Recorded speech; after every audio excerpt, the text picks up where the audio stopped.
Welcome, everyone, to another exciting adventure on Riding Through the Unknown. I'm your host, Michael, and thank you all who are joining us this morning for a special episode at a special time. And today's guest is someone I had the honor and privilege of meeting actually at a conference in Florida, the 2025 Full Disclosure Now conference. And I have to say, you guys are in for a true treat. She is a wonderful source of light and energy. So I cannot even begin to do her background justice. So I'm going to hand it off to her to introduce herself and share what she does. So I give you the one, the only TikTok extraordinaire, Marvel Bliss. Hello. Thanks for having me. Nice to see you again, Michael, as Yeah. always. So my name is Marvel Bliss. My real name's Stephanie, but most in the community know me as Marvel Bliss. So essentially what I do is I'm a soul midwife. So I'm a birth doula, death doula, striving to be a sex alchemist right now. And what I do is I am very good at kind of illuminating pathways for people for spiritual evolution and transformation. So what I do is basically I mix comparative mythology, theology, religion,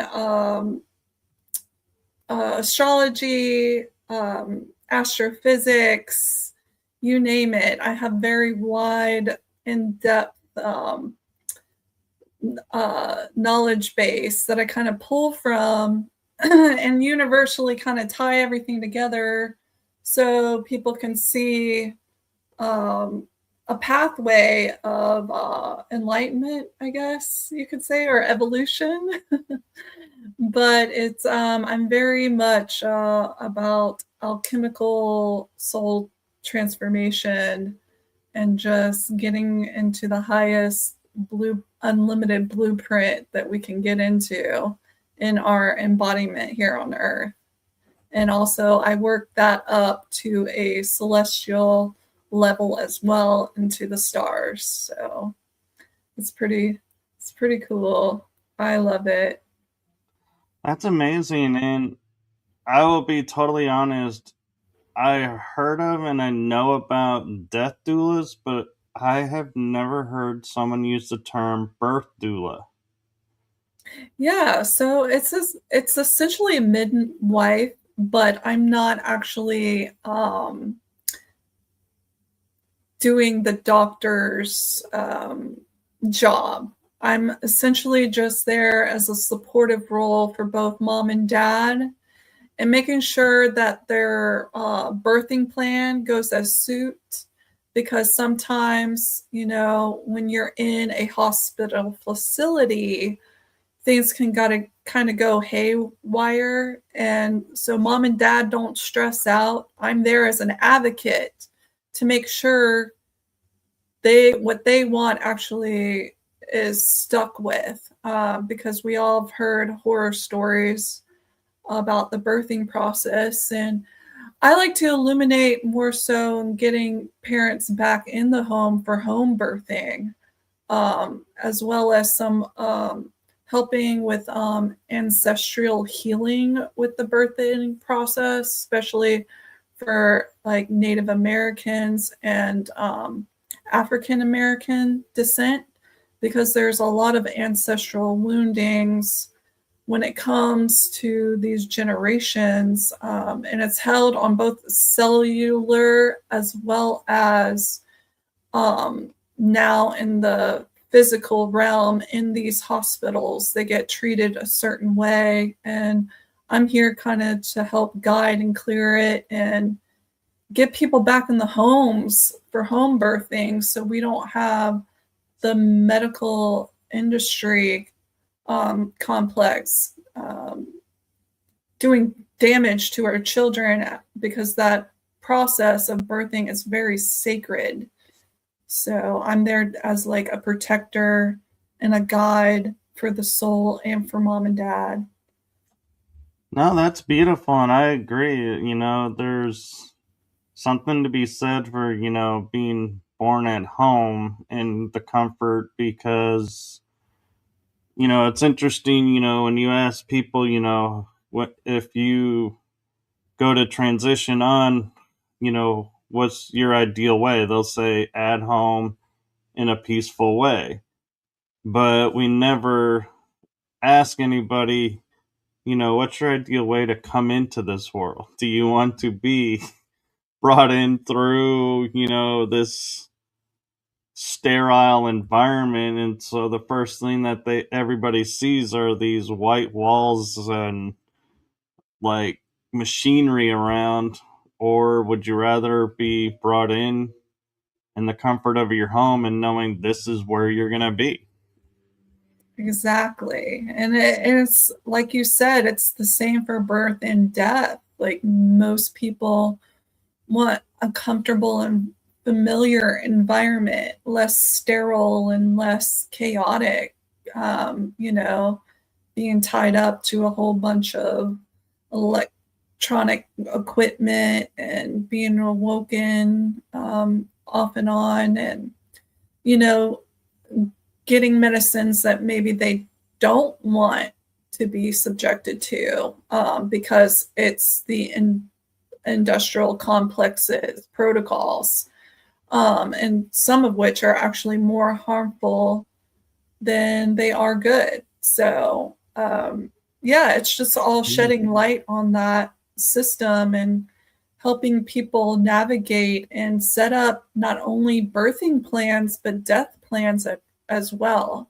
Because what I've also found is a lot of families tend to get split apart during the death process because they don't have a plan in place. And once you lose the glue of the family, you know, sometimes families fall apart, you know, siblings won't talk to each other anymore. It's actually something that I hopefully can help people to avoid altogether and keep the family unit alive during the process by go ahead and helping them with setting up plans for the estates and having all the documentation in order. That way everything runs smoothly and they just have to focus on being there with their family and helping them transition, you know?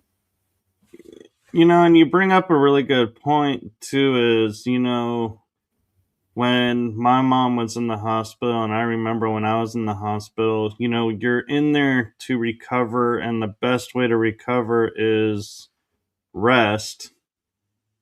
And they deny you that rest because they come in every 4 minutes having to check this, having to check that. And the hospital says you have to, the doctor says you have to take this and take that. And it's like, even the nurses, if you ask them, off the record, will kind of be like, yeah, it's not the place to rest. And Mhm. that, I'm like, I can't help wondering, when did that change? When did it go from this is the place to heal and get better to we're going to do the exact opposite and just hope for the best? Yeah, well, it happened a while ago. And that could be a whole nother show. We could talk about how not only in the birthing process, but the death process, how it evolved into this, what it is now, and just see the timeline of events that happened that we are now in. Because, you know, we all are aware of what happened in the education system. Well, that kind of process also happened with our medical complexes too. So it's very interesting when you actually get into it and dissect that timeline of what actually happened, where these things are now put in place. And um, it kind of evolved from what you were saying into what it is now. So, Right. And another thing I'm kind of curious about that you brought up is I'm familiar with alchemy and I'm familiar with metaphysical alchemy. So I have a feeling I know where you're going with this, but I'm not so sure. And so, future sex alchemy, what is and how is that, you know, the benefits of it? So, again, this is all about transformational energies. So that's my specialty. So, on a soul level, when you birth, you're coming in and then you die. But consummation is another transformational energy. You know, when two souls come together and they decide to make a child, that is also an alchemical process. So, what I and my mission is to help a couple, you know, connect with their spirit baby, actually have these consummation rituals, or just, you know, just their beautiful experience together where they're bringing in the highest vibrational being for not only the planet but their bloodline, to heal their bloodline too. So and just, you know, there's also other aspects of my mission too, like I want to help people who are rape survivors and you know, satanic ritual abuse survivors.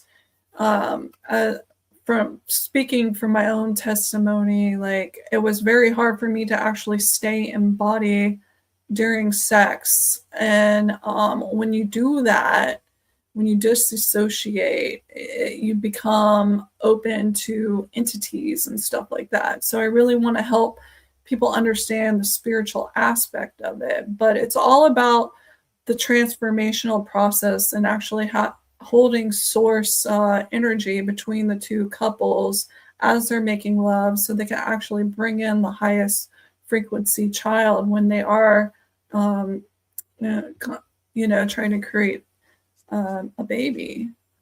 So Yeah, that's true. And also, I think, you know, as we're talking about like the education system and the medical system, you know, gone awry, that system has also gone awry because they started teaching us, like, yeah, you know, just go sow your wild oats, they would say, and then get married and, you know, have your family. And it's like, no, it's that act is sacred, like you're saying, and it shouldn't just be, hey, I got drunk one night and bam, you know, did that act. Oh, well, okay, and then do it again, or be mhm. like, oh, you know, I'm not committing to one person, but you know, I have someone every night.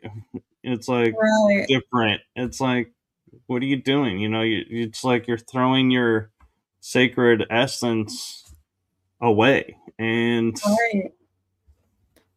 Yeah, exactly. And, you know, like I'm not apart from that either. Like we grew up with this programming through television, through media, like, you know, and we're literally programmed to be like, okay, this is how this works, when really it doesn't. It's so much more deeper, more profound than that. And some of us don't get the exposure to that profoundness until later on in life.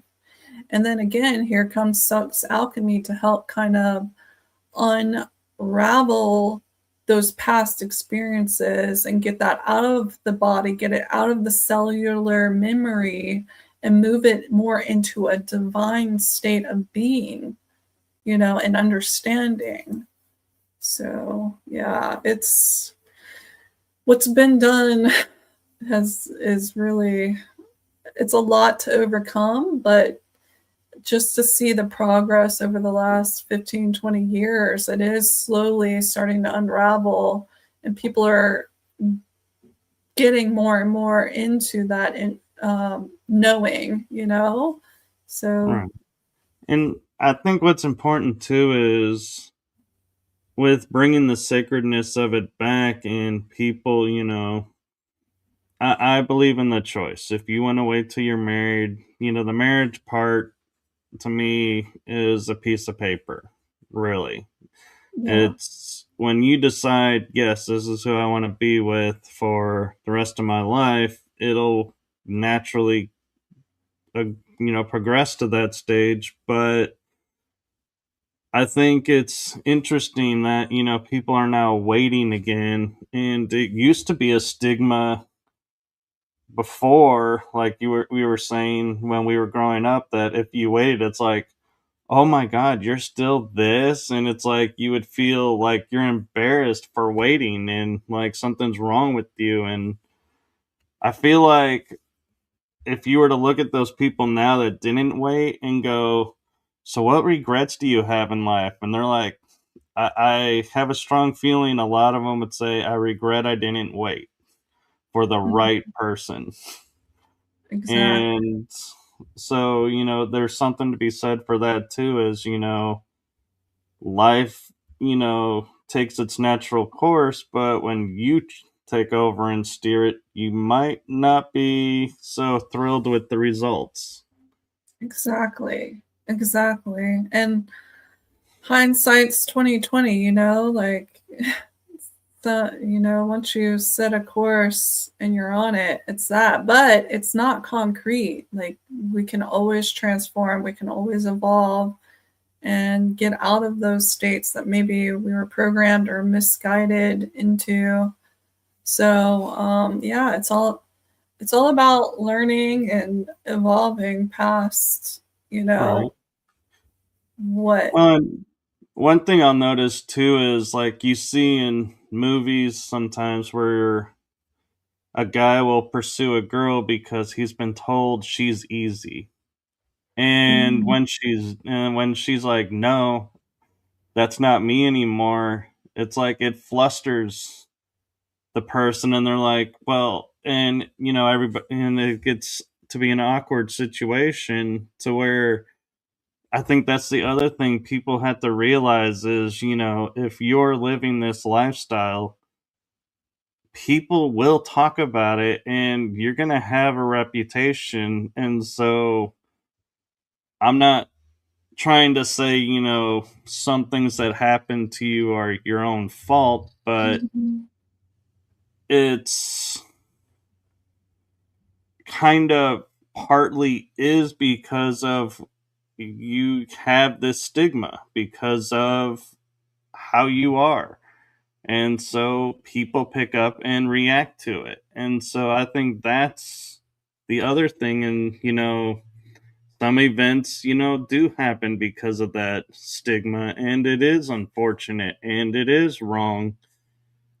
But it could be also avoided if that lifestyle wasn't in place, if that makes sense. Oh yeah, it definitely makes sense to me.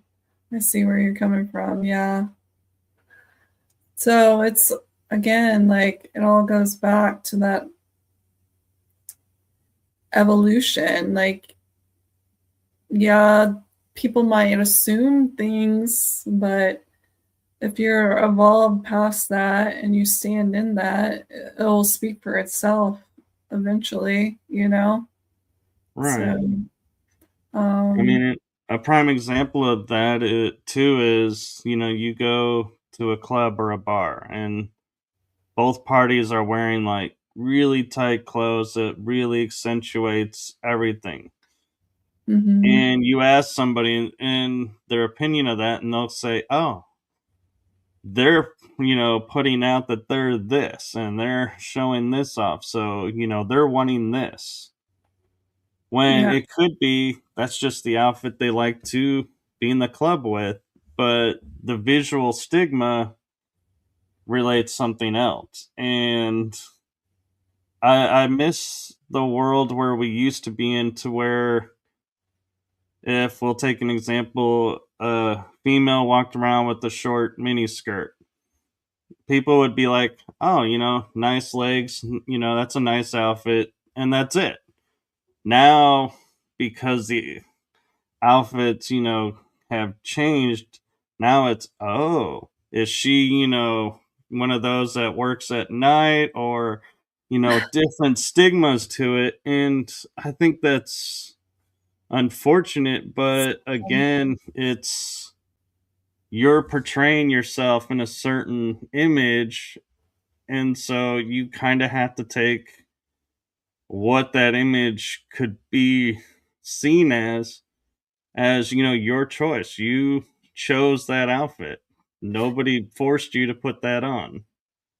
Yeah, exactly. Well, outfits are a tricky thing. I'm like one of those people, like, I'm gonna be that 80-year-old grandma that's like wearing whatever the hell I want, you know? Like I'll be in the crop top and the booty shorts, you know, and with Uh-uh. the sequins, you know, but it just goes back to other people's projecting onto you, right? Like they want to assume by the appearance that you're one way when really like you could be walking divinity that's looking like trash, you know? It's like those hidden angels that are in homeless people. People judge homeless people all the time, and they're like, some of the homeless people I've met have been the most beautiful angels in disguise.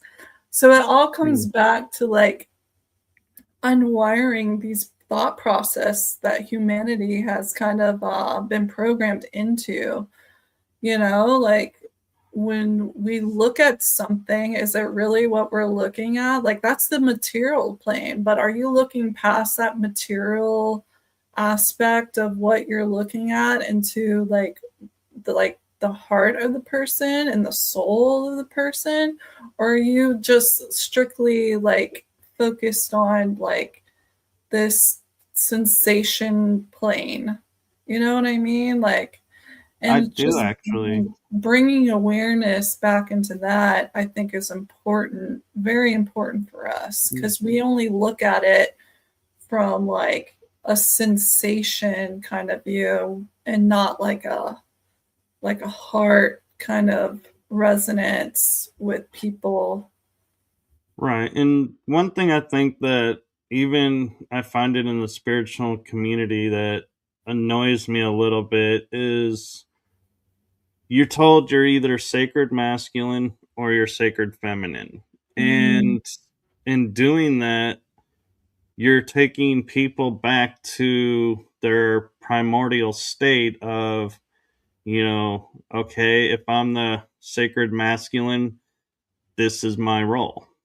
If I'm sacred feminine, this is my role. Where in reality, the roles are intermingled and intermixed, but you only achieve that when you're in balance of both. And when you're in balance of both, like that's where I try to be, as much as I can be.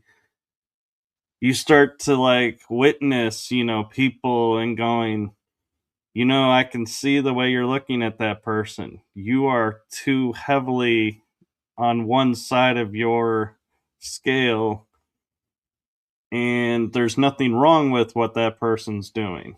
And you don't see the stigmas and anything. It's like you're saying, you've kind of risen above and see them for who they are, but it also though has the detriment of when you react that way, then people start judging that you're this or you're that. And it's like, no, that's not me. I'm not that. But just because I'm in touch with, the feminine side a bit doesn't make me this or that. It's just, I choose to walk as much as I can in balance of both and try to understand both. And to be honest, I find it's, if you put me in a room full of women and a room full of guys, I venture to say I will come out understanding the women more than the guys.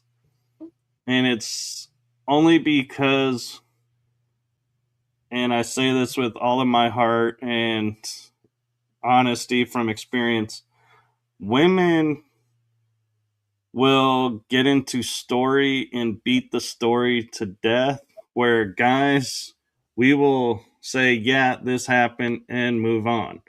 And it's like there is something to be said for both, but guys miss the context, where I think women get lost in the context, is my experiences a lot of times. And that's where I think the rub in communication comes, is guys are like, okay, we get it, we're ready to move on, and women are like, no, we haven't covered it all. It's like, yeah, we did.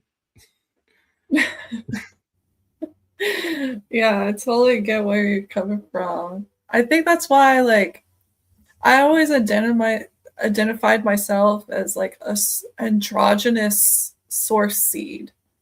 Like, yes, I am female, but just like you, I kind of code switch on, like, do I need my masculine right now to protect myself?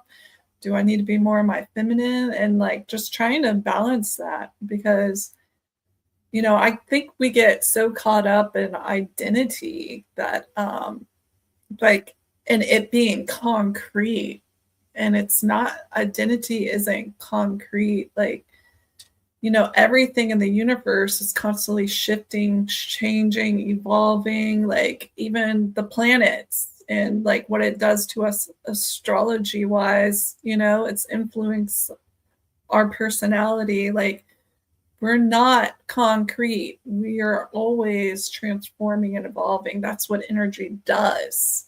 It doesn't disappear, it transforms, right?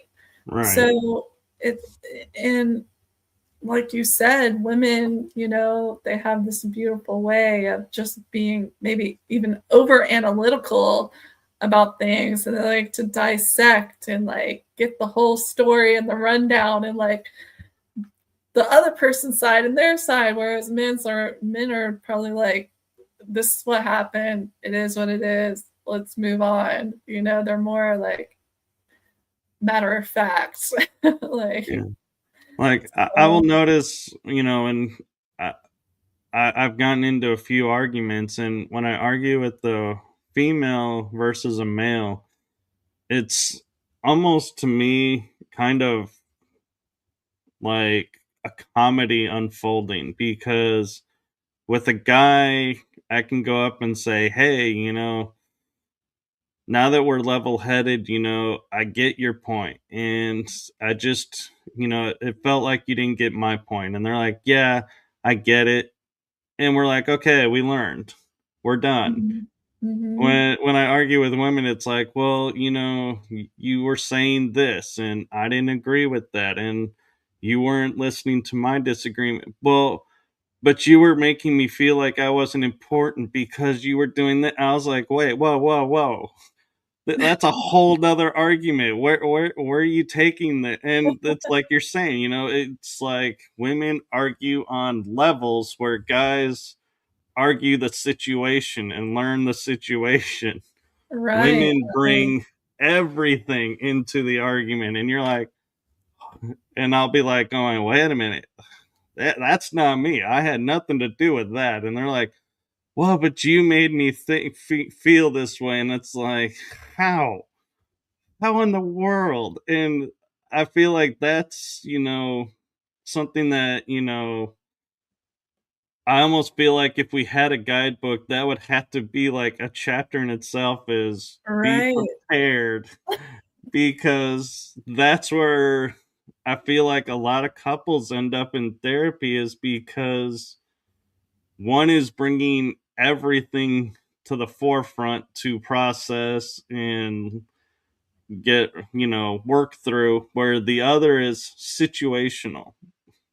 right. Women are very feelings. They're very emotion. They're bringing their feelings and their emotions to the forefront, I think. Like, very water, like what it is like they're bringing you all this, unpacking all these emotions, and they want you just to, I guess, maybe, or just speaking on mine, just like see like, hey, these emotions are happening, can you just like witness that this is happening and understand that this is happening, and where I'm coming from and feeling all this, and See, you and know.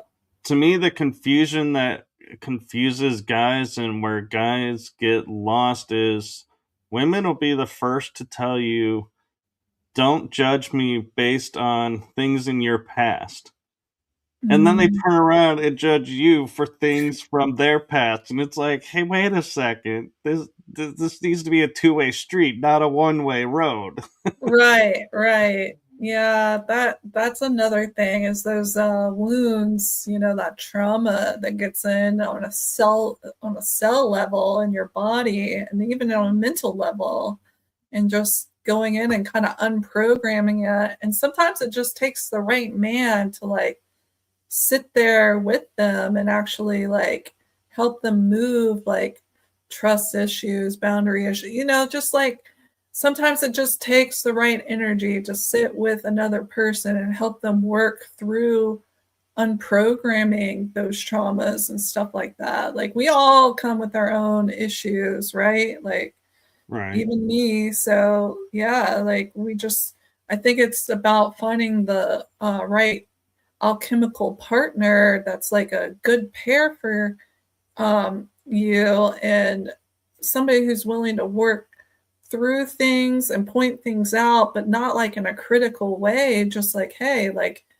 we can help each other evolve into like a better state of being and understanding and like progress, and just Yeah. learning how to communicate and speak on it without it getting too much into the emotions or too much into the, let's move on kind of, let's just drop it. Like really having that fine balance is important. Right. And I think one of the tricks too is I've noticed and I sometimes get tripped up by is guys have always had the role of protectors and women have had the roles of protectors. So they butt heads because you actually have two alphas, vying to see, who is the alpha. But it's different because guys will always stand up and protect themselves. Mhm. And if somebody protects us, we're like, oh, thanks. I, didn't really need it, but okay, cool. I appreciate it. I appreciate you standing by me. That's how we see it. Women, I've noticed where I'm like, oh, you didn't go to, defend your friend. And I'm like, my friend didn't need defending. She was strong and capable to stand on her own. And some of the time you'll get yelled at, why didn't you step in to help me? And other times it's, well, you did step in, but you didn't need to step in. I could have handled it myself. And it's like we're like, wait a minute. You're at two, again, you're giving off two different messages at the same time, and it's hard to navigate that. And so we always say communication's key and trust is key. And it's like, it's funny how that's why I think guys came up with the phrase, we're damned if we do and damned if we don't, because you could walk into a room and there is no right choice. You are stuck and you're like, okay, what's the one instance I can get through? And the argument will be the shortest. Yes. I think it's a case by case situation for everyone when it's something like that Yeah. happens, personality wise, like what phase the moon's in, even. Like it just goes to show you, like, you just got to get to know a person and know their personality and just kind of like, you know, if you overstep some boundaries, just be like, hey, I'm sorry. I was just trying to do the right thing. I meant no harm, and it is what it is. And can we let bygones be bygones and just learn from this and grow from it? And I'll do better next time. But just remember this for next time when I Yeah. when I do or don't do something, you Right. know? Sorry, I'm crying laughing right now. It's kind of It's okay. I got a watery eye too, so I'm right there with you. Now, in reading your bio and the topics that we picked for today, you do have one. It's like I keep looking at it and I'm like, I'm not even sure I want to ask what this is, because it's like one word has one meaning, the other word has another meaning, and that's the psychopomp. I have never heard of it, but I'm like, the word psycho, I'm like, yeah, I don't even want to, approach that drama opening scenario. And pomp, I'm like, that's like a celebration. I'm like, are we celebrating being nuts? What? no, no, no, no. Actually, if you look into it, it's actually somebody who can travel the spirit realm and help guide souls that may be stuck or stuck here in this physical plane between the veil. So basically, I help guide them to the other side, because there's a lot of souls that will get trapped here, either religious based or whatnot, because they think they're going to go to hell, and like they or there's like somebody here they feel like they gotta be around and they can't leave yet. So I'm basically here to kind of comfort them, be like, hey, like it's really not like that. Like, let me help you cross over. Some of them get trapped in like these pocket realities. Like I live in a city that's like full of like civil war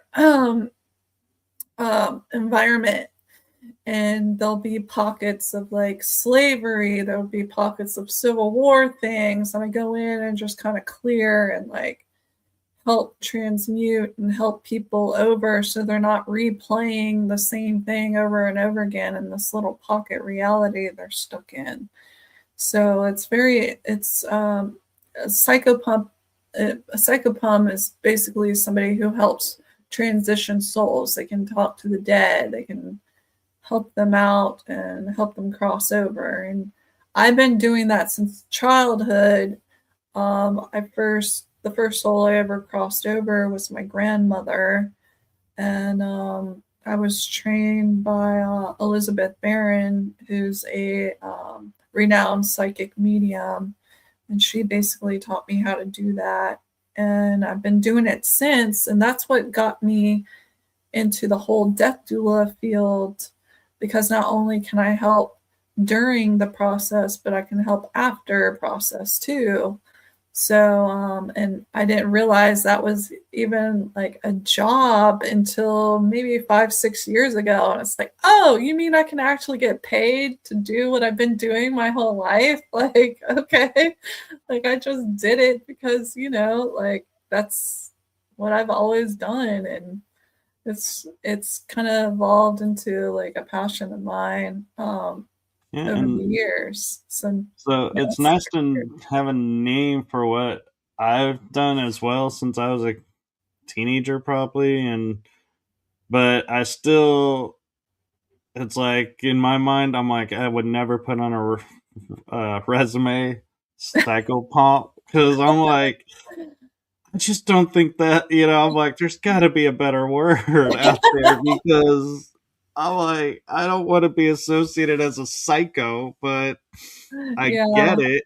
And it's nice to finally know what, a term that if I say this is what I do, people understand. But it's like, yeah, it's not a term you want to go and say to a group of yeah. friends in That the word mainstream and the world. death doula word gets like people are like, what? What's a death doula? It's like, well, and I have to explain, well, it's basically like hospice, except I help before, during, after. It's the same thing. Like people Yeah. they're kind of like anything taboo, people get really like caught up on. I've noticed they're just like, oh, like some people are not comfortable with like death at all. Like you'd be surprised how many people just like try to avoid it, like it's not even a thing. Oh, Like I it know. scares them. And really, it's just another beautiful process, except, people, it is what it's a taboo, Yeah. birth, sex, death, all of that's taboo. But So, to me, the one line that people will say, I think it's like the kindest thing they could say, even though it's kind of insulting. And the reason I say it's the kindest thing because it tells me I need to veer off right now and change the topic if to keep civility before this turns into a huge argument is when they go, "Oh, you're one of those." It's like my mind goes, "Oh, yeah, you're mainstream. I'm not. Change topics. Let's we could stay friendly. Let's just drop it and change topic." And it's like a flag for me going, "Yeah, okay, this is what we have to do." To yeah, yeah, where and and I know they're meaning it as an insult of, "Oh, you're one of those people." Like, oh yeah, but it's actually a blessing because it's like, yeah, now I know where you are too. yeah. It just gives you an opportunity to like broaden their horizons a little bit. Yeah, and what I say to people with like my shows is, yes, I do challenging topics. Yes, I do kind of fringe topics sometimes, but I just want to plant the seed, and whether they allow it to grow or just stay as a seed is up to them. But my job is just to put it out there, and the people who see it, they'll do what they need to do with it. That's not on me. So, And some people are like, well, but you're the one promoting it. I'm like, no, I'm not promoting it. I'm just sharing it. If I was promoting it, I would be like, okay, today's, episode, we're focusing this. And the next episode, we're focusing on this aspect. That would be promoting. I don't do that on my shows. There's a right. little difference. And so I just, yeah. And I like how you say, time bender too, because I'll be like running a few minutes late and I'll be like, oh yeah, let's bend the timeline a little bit so I arrive on time. How about it, guys? And I will, and I'll be on time. Or I feel like I've left 10 minutes late, and I'm like, there's no way I can make up 10 minutes. And I'll call the people, and I'll be like, yeah, I'm gonna be late. I'm so sorry. And they're like, and I'll show up on time. And they're Yeah, like, yeah. how did you get here on time? I'm like, I guess I, bent the timeline is what I'm saying to myself, but I'm like, I don't know. Yeah, so those parameters, I like that. Well, it's all about intention. Sometimes like we get pulled off the timeline for a reason. Like I can't tell you how many times like I'll need to get somewhere and my keys go missing, right? And it's Oh like, yeah, and then later in line, good thing those keys went missing because there was a wreck that just happened. Like, sometimes we got to look at the hiccups, like divine intervention. yeah, That's how I look at it. And like, if there's like something on the timeline, the sun in alignment, it's going to work out itself out. But that's cool. You just set the intention out and everything works out the best how it's yeah. supposed to. Well, another funny instance of it is like you're saying, losing the keys, because there was an accident. Is like I have 4 or 5 different ways that I go home, and it all depends on what I'm feeling in that moment. And one person came up to me and he's like, I don't think I could ever find your house from memory because you keep going different ways. And I'm like, yeah, force a habit. And another person said to me one day, they go, are you worried about being followed? Because you always take different routes. And I'm like, you know, no, but now that you mention it, it's probably a good thing because if I ever have been, they're all probably sitting there going, "Where is he going now?" Well, never mind. He's not going home. And I'm like, "Yes, I am. You don't know it." Exactly. I had to do that here recently too. You got to switch up routines, you know. If you're feeling like you need to, like I always say, follow your intuition, follow your gut instincts. Like if something's Yeah. telling you to do that, there's a good reason for it. So follow it. And a rule of thumb for people, I mean, it sounds silly, but it actually is a really big, I judge, life saving deal is if you're ever in a situation where you're feeling followed and you are, your nerves are a little uneasy, drive yourself over to like by a police station. You don't have to go Mm. in the parking lot, just drive by it.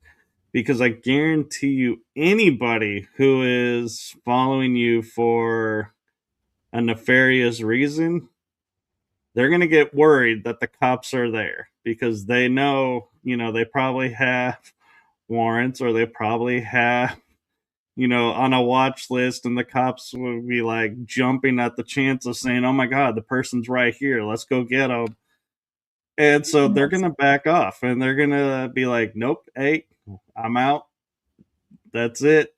And I mean, it sounds silly, but there is something to be said that, doing something so simple carries a heavy energy to it because it's like, "Oh, we're at a police station. Not a good thing. Let's change and let's abandon." Yeah, exactly. It's always best to be safe when you're in that kind of situation. Yeah. Yeah, and my mom, when she had a GPS unit, it was so funny because we were driving back and we were using her unit and we said go home, Mhm. and we were like tired. It was at night, and we drive past the police station. It goes, "You are home," and I'm like, "No, we're not." And I was like, "What?" And we said to her, "Why did you do that?" And she goes, "Well, because if someone stole the GPS, they would, instead of robbing the house, they would end up on the Oh, police station's front door." And it's like, that's very actually clever. pretty, yeah. Very clever. So, that's another trick. If you want to, if you know your way around, yeah, set your device home as somewhere else, not your enemy's house or your nemesis's house. You don't want to harm them, but someplace where, yeah, you're you're going to be safe and they're going to be deciding, yeah, we need to leave these people alone. Yeah, yeah. That's very clever. I'm gonna have to use that.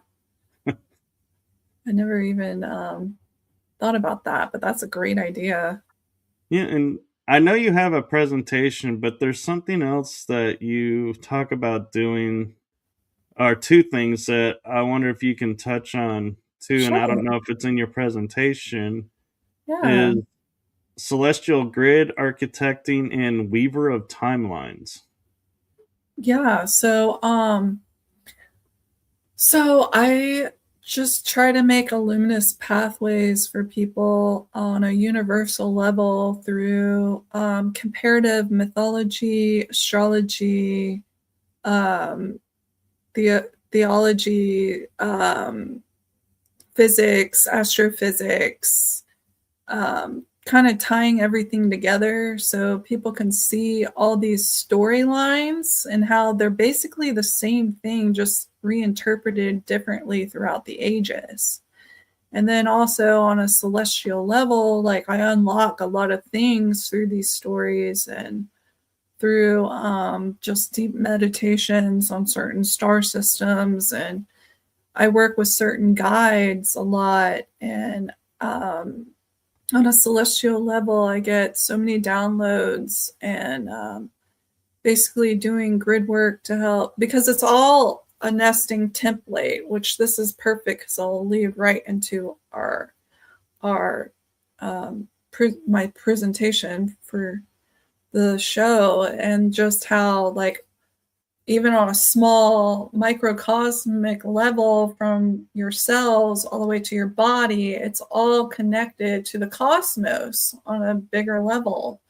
So these planets and these star systems, they're all influencing us in different ways, and just kind of helping people look and see these nesting patterns and how to work with them in um, their own work and mission. Because I know there's a lot of people out here that do grid work and do body healing, but just to see how it kind of stacks upon each other, like kind of like a Russian doll kind of situation, where you can unlock these layers, and how maybe one layer you may be overlooking can just shift and transform something beautifully and help bring healing to it. So that's essentially what I do with that. No, that's amazing, and it's time for that because we're living in a world where I believe Mandela effects have taken a whole new level because we're all merging timelines, and that's creating, like, we almost need like a time force that can sit there and go, okay, your timeline is now going forward here. Your timeline's now going forward here, and eliminate, the people that are like, what do you mean the moon is up during the day? The moon is never up during the day. It's the nighttime star. And you're like, oh no, the moon is now up during the day. So you are now on this timeline. It's like, oh, and it'd be like nice to have, like the time force that'll sit there and go, okay, you come from a time where this is the reality. You are now, this is going to be your reality. And be like, this is where you're going forward now. And it's like, oh, okay. Yeah, Instead yeah. of being like, what is going on? It's, it's almost like the movie, or not movie, TV show Sliders, where they're Hmm. always jumping to the same Earth, but they never know if it's the right Earth until a little nuance comes up and they're like, Exactly. oh, we're driving now where you go on red and stop on green. What? That's not thing. I'm on the wrong Earth. Yeah. It's that multiverse you get lost in, because it's all Exactly. happening at once. But it's like, some mornings I wake up, I'm like, where are we right now? What?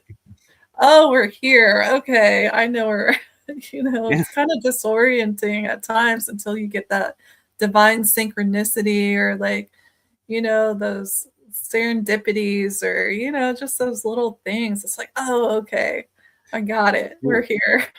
And I have to say, my heart goes out to the couples that are in relationships where one party is viewed as evolving themselves and the other party is following the mainstream narrative and staying where they are, because the one that's evolving, I have a feeling a lot of fights come up because their timeline has altered so many times where the other person's hasn't, and they have to figure out where, how is this now going forward.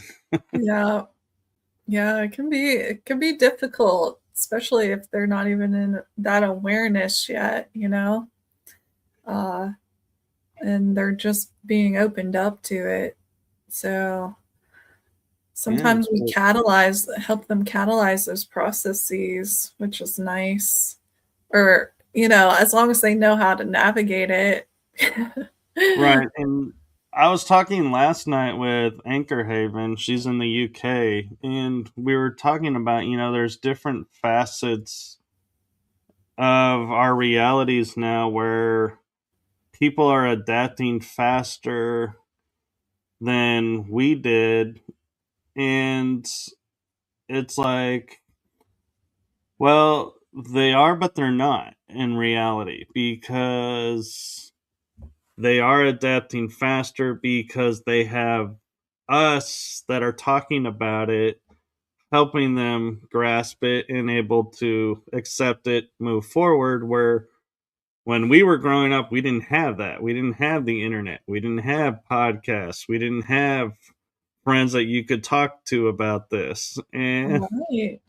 That's so true. so, yes, in a way, they are advancing faster, but it's also because they have access to us. Yes. Where, so they themselves aren't actually advancing faster.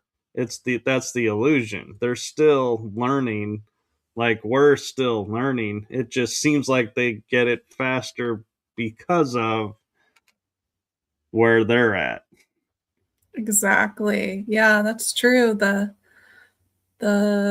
internet and podcasts and all that have really helped the evolution of the community to not only grow but just help it evolve faster. That's definitely what I've seen over the past 15, 20 years, because Yeah, 15, 20 years ago, you were lucky if you had somebody in the same room with you that thought like you on a lot of these topics.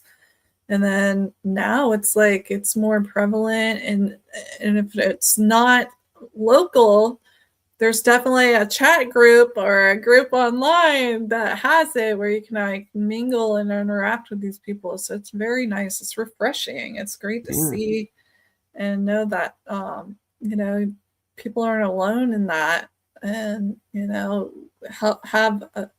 have guidance and have help through, because I know through my awakening, although I was always awakened, but obviously, you think you're awake and then there's another layer of awakening and another layer. But it's like, it's great to have those people that you can like just kind of be next to and be like, hey, I'm going through this right now. And it's like, oh, yeah, I've been there before. Just, you got this. Keep yeah, going, and exactly. here's some resources, if you need them. Yeah, it's Right. And so, actually, there is a question in the chat room that comes from Tasmania. okay. She says 2 a.m. here in Tasmania. QQQ for Miss Marvel. Have you been able to do what you do from birth? Did you learn things on the way, or were you told of mission from day to day? Well, I came in super gifted, and it was kind of traumatizing as a child because nobody else was experiencing what I was experiencing. My mom has these gifts, and so did my grandmother. But my grandmother was kind of like freaked out by it. My mom, she was more open to it, and she kind of helped me get to people to kind of get my skill sets kind of refined, I guess, and really like learn not to be afraid of it. Like, this is actually a gift. It's nothing to be fearful of, and how to protect myself, especially going into middle school and stuff like that. And the hormone changes and just, yeah, got really, really intense there as a girl. Feeling and sensing like I'm like a super duper empath. Like I can feel the whole universe inside my body. So it can be really intense. Like if you're around the wrong person, you can feel everything they're feeling, and just learning, okay, this isn't me, that's them, and navigating that. But so I tell people I've always been awake, but there's been layers of my awakeness where I awaken more and more and more to God, source, creator. I put myself to sleep twice. I tell people this, and it was mostly for self-preservation purposes because, you know, people like us were kind of hunted and sought out and targeted. So during certain periods of time, I put myself to sleep. So the last time I put myself to sleep, I got really, really sick. I was in ICU for a week with kidney failure. I was going to die. They tried one last ditch effort to get me healed, which worked. But it was very hard on my body. Like literally, I was feeling my body shut down. And that's when these beings approached me, which I could always see through the veil, but these beings approached me and they basically told me, like, hey, you can either stay here, finish your mission, or you can come with us and we're just going to send you right back. And it's like, oh, well, shit, I guess so. Oh, sorry. You're fine. I guess I'm staying, like, I guess I'm going to be staying here and finishing the mission. And like, so that was my last like near death experience, although I've died several times since then, like in a shamanistic like understanding. But I've always like seen things through the veils. Like I have encounters with orbs and angels, what I call galactic glitter, like shadows, cryptics, you name it. Even some stuff I don't even know. I'm like, what in the world is that? And I have to like research it, and it's like I'll either find it and it's like, oh, that's what that was. Okay. Or I just never figure it out. And it's just like it's still today a mystery, because when you see things, you just kind of keep it to yourself. And it's funny how, like, talking with people, awarenesses can change, because I have talked to a lot of, like, for example, mediums, and they're like, yeah, it's in the family lineage. Someone in the family did it, and then somebody in their family did it. So everybody thinks it's past genetic.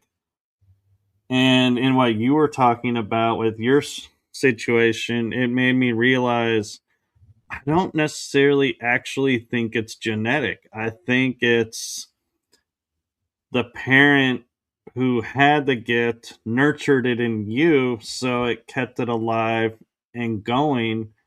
Whereas the kids who show mediumship, for example, to parents that are not in that world, will shut it down.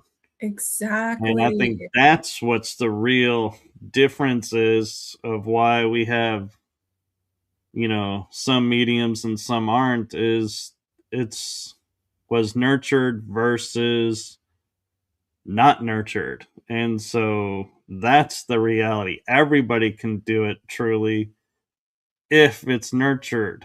Yes, it's so true. It's so, so true. You brought up such a great point about that. And because we're all born like this, like kids come in, especially kids now, they're coming in like fully online, fully empathetic, fully like just still with the veil. And initially around what is it, 9 to 13, that's when things can get shut down. But like you said, if it's nurtured in the right way, and we actually help these kids and make them feel okay, and like it is okay to be like this, because again, here we're talking about these taboos again. Like some people would consider this a taboo, and it's Right. not. These are innate abilities that they've strategically forced on the populace that this isn't how you're supposed to be, because they want it for themselves. Like higher ups, they want it for themselves. They don't want everybody to have this ability. If everybody was online, in tune, could time bend and do all these things, we wouldn't be in the positions in this whatever you want to matrix. Realm, yeah. Yeah. And So, and the beauty of it too is, as we're saying, if not nurtured goes away. but it doesn't die. That's the important thing, because let's say, as a kid, I never did mediumship, but when in my 20s, all of a sudden I could channel. Wow. It's not that it wasn't nurtured, or not nurtured growing up. It can always be turned on, so to speak.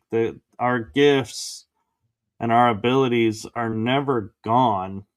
They Mhm. just are quiet until we put energy and power behind it. And then they come online, and it's like, hey, you had this great reveal. And that's where, I think a lot of people feel like, oh, because I didn't do this, as a kid, and my parents told me it was wrong, I can't do it now. And they follow that script where if they let go of the script of I can't do it anymore to, well, now that I'm free, and I'm not under my parents' thumb because I'm living my own life, let me see if I can do it.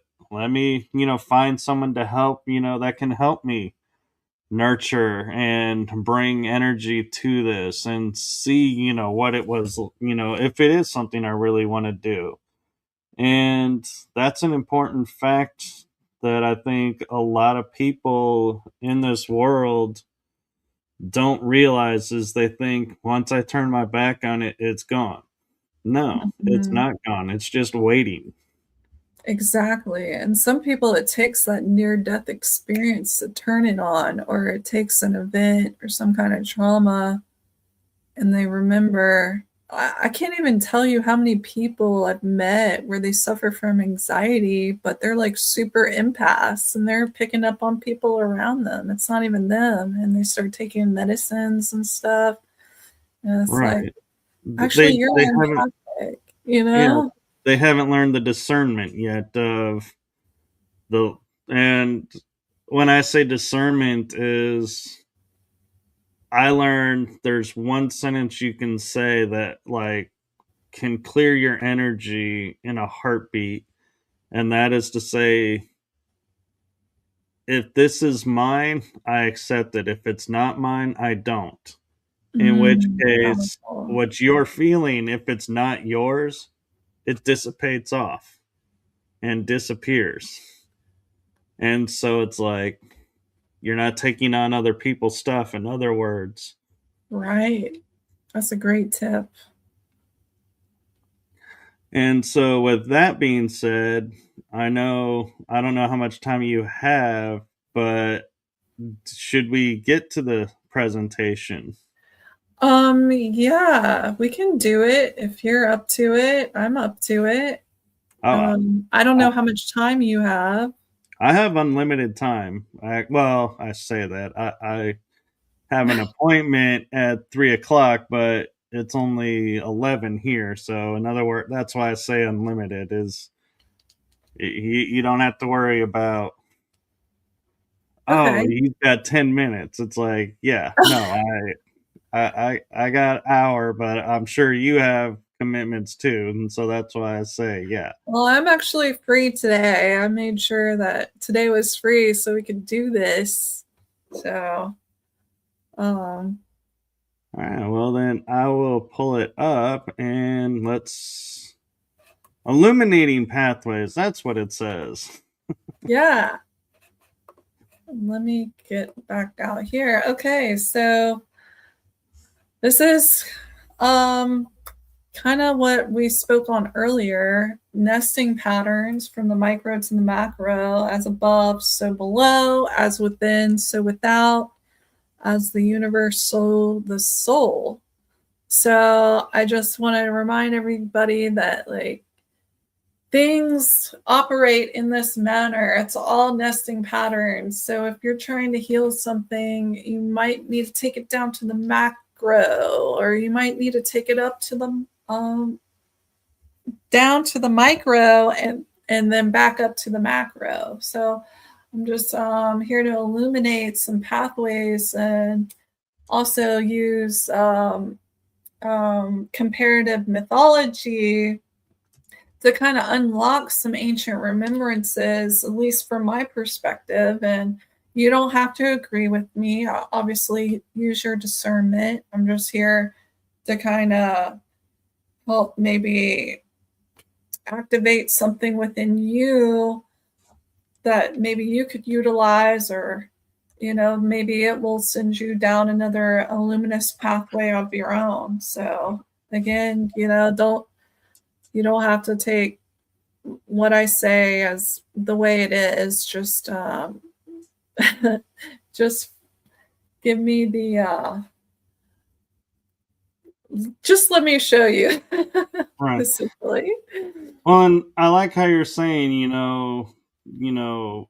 micro to macro, because I think that's, you're looking at it in the world in a way that most people don't. Like, most people don't sit there and go, we'll use terms like, oh, you're micromanaging, or, oh my gosh, you're looking, this thing in the macro. And it's like, we sit there and we're like, we don't even know what we're saying, because we're just so used to the language that we don't think about what we're saying. Exactly. And a lot, we lose the smaller things, and sometimes we lose the bigger things too. Like, I'm talking like on a subatomic and nanoatomic level, and it's not big enough for us to really have it in our visual, or even like on a bigger level, like a super massive black hole out in the middle of the galaxy. Like, it's all about bringing the big and small into the awareness. Right. So, And another way to look at it is, like we were saying earlier, with how men and women see, situations, is men are more of the macro. We look at the big picture. Women are more of the micro. They look at every minute detail. that is so true. That is that is great. I like that. So this is kind of what led me down this certain pathway. Basically working on the Tiamat consciousness through the healing. So I often like go into shadow realms, and I reverse engineer, or I try to find pieces of light and bring it back to the surface and kind of weave these luminous pathways for people. So this is where we're going to start our luminous pathways. If you're familiar with the Oceana Dean Guardian material, this is kind of going to play into that a bit, as well as comparative mythology. And so we're starting out with Our Lady of Sorrows and Jesus. Okay, and Our Lady of Sorrows is Mary, who basically carries the seven swords of what happened to Christ. And the way I look at her, and some others look at her, is as a Black Madonna, where she holds the Christ light. So from my perspective and my interpretation on a universal level, she is actually the Manu field holding the Krystic light, or the divine blueprint here. So let me see if I can open this up.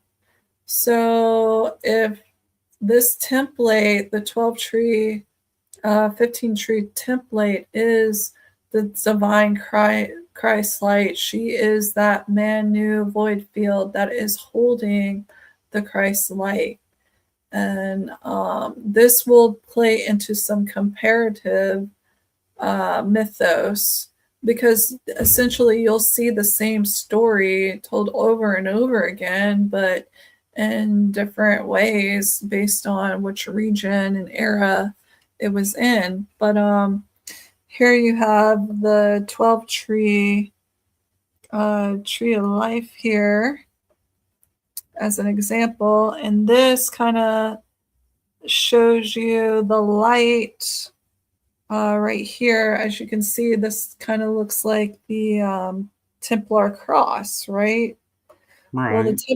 the Templar cross is actually the smallest unit of light. It's a photon. Hold on, let me see if I can get this out.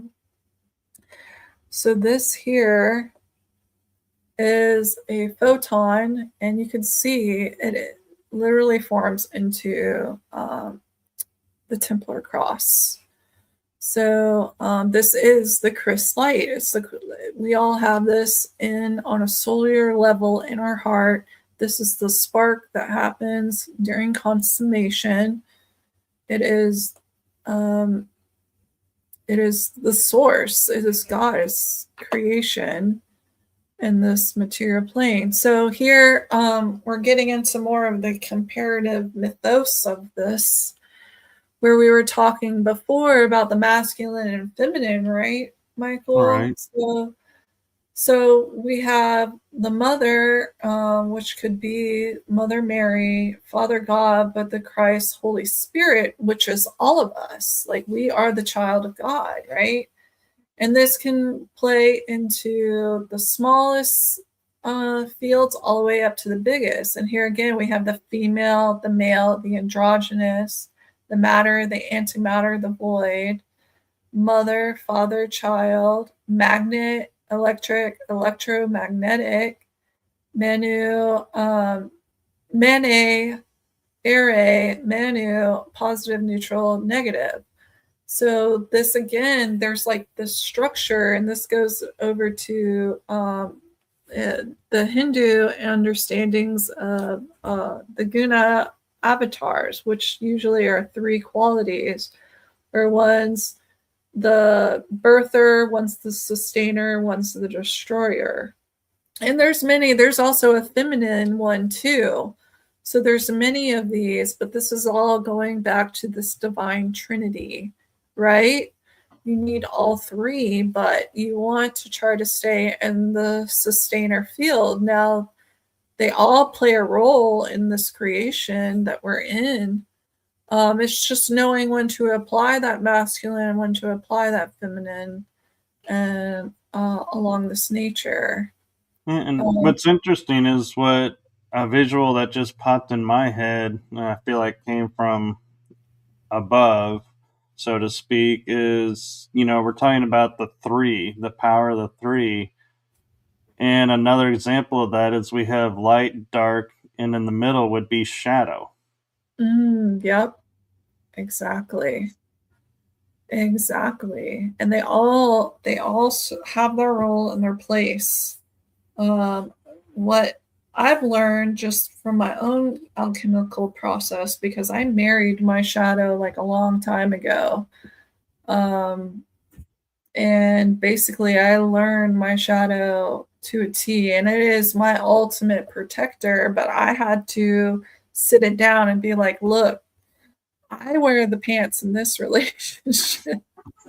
You are my protector. I see you and thank you, but I wear the pants in this relationship. And what I say goes. All right. I see you protecting me and I thank you, but we're going to handle this my way. Okay. And that's basically how I've handled my shadow. Although, like, I do have to have those come to Jesus meetings, but I see inevitably like our shadow is our protectors. And this is going to play into this the Lady of Sorrows kind of theme, where it's more a primordial void, where she is trying to protect the Christ light, so she sends out these kind of hybridized creatures to protect that Christ light, which is, it could be looked at as shadow, but really I think it's just trying to protect Christ within people. So you view ego as shadow. I do. Okay. because of identity, and the ultimate identity is the Godhead, but we get caught up with like, oh, I'm Kali, I'm this, I'm that. Well, you lose sight of the I am that I am. And that's the ultimate, right? It's the ultimate to be the Godhead and to move away from identity altogether, which is a shadow aspect, because when you claim a certain identity or a certain role, again, you're claiming something that's concrete, that's not in a fluidity kind of state of being, when we're constantly evolving and transforming as energy beings. So it's just something to think about. That's just my viewpoints, like that's my philosophy on it. You don't have to take it, but that's Oh how. no, I find it interesting, and I love the different perspectives, and that's the beauty of being on the Earth realm. Is to me, shadow is the balance of the light and the dark within you, and it's Mhm. showing you which aspect you're in. So, if, for example, you're wanting to be of light, and you're being shown, hey, you're kind of acting like what people would describe as dark. You may want Mhm. to change this pattern and change this, aspect and reword what you're talking about. And it's like, yeah, thank you for that gift. And in a way, that's what you're saying is, it's showing you who you are and what you're portraying yourself as in the moment. Exactly. That's so true. That's so true. And yeah, the balance is really what's needed. I mean, we both need the good and the bad. Like, we see, the thing is, like, a long, long time ago, when we were in like the higher fields of awareness and understanding, like, we were too much of light, being that we let in certain beings and entities that kind of overran us, and we didn't defend ourselves because we were like, oh, if we show them love and kindness, they're going to change. But it's not necessarily the case. We have to have that masculine side or that shadow side, or whatever you wish to apply, the feminine side, to kind of bring the balance to a situation, and not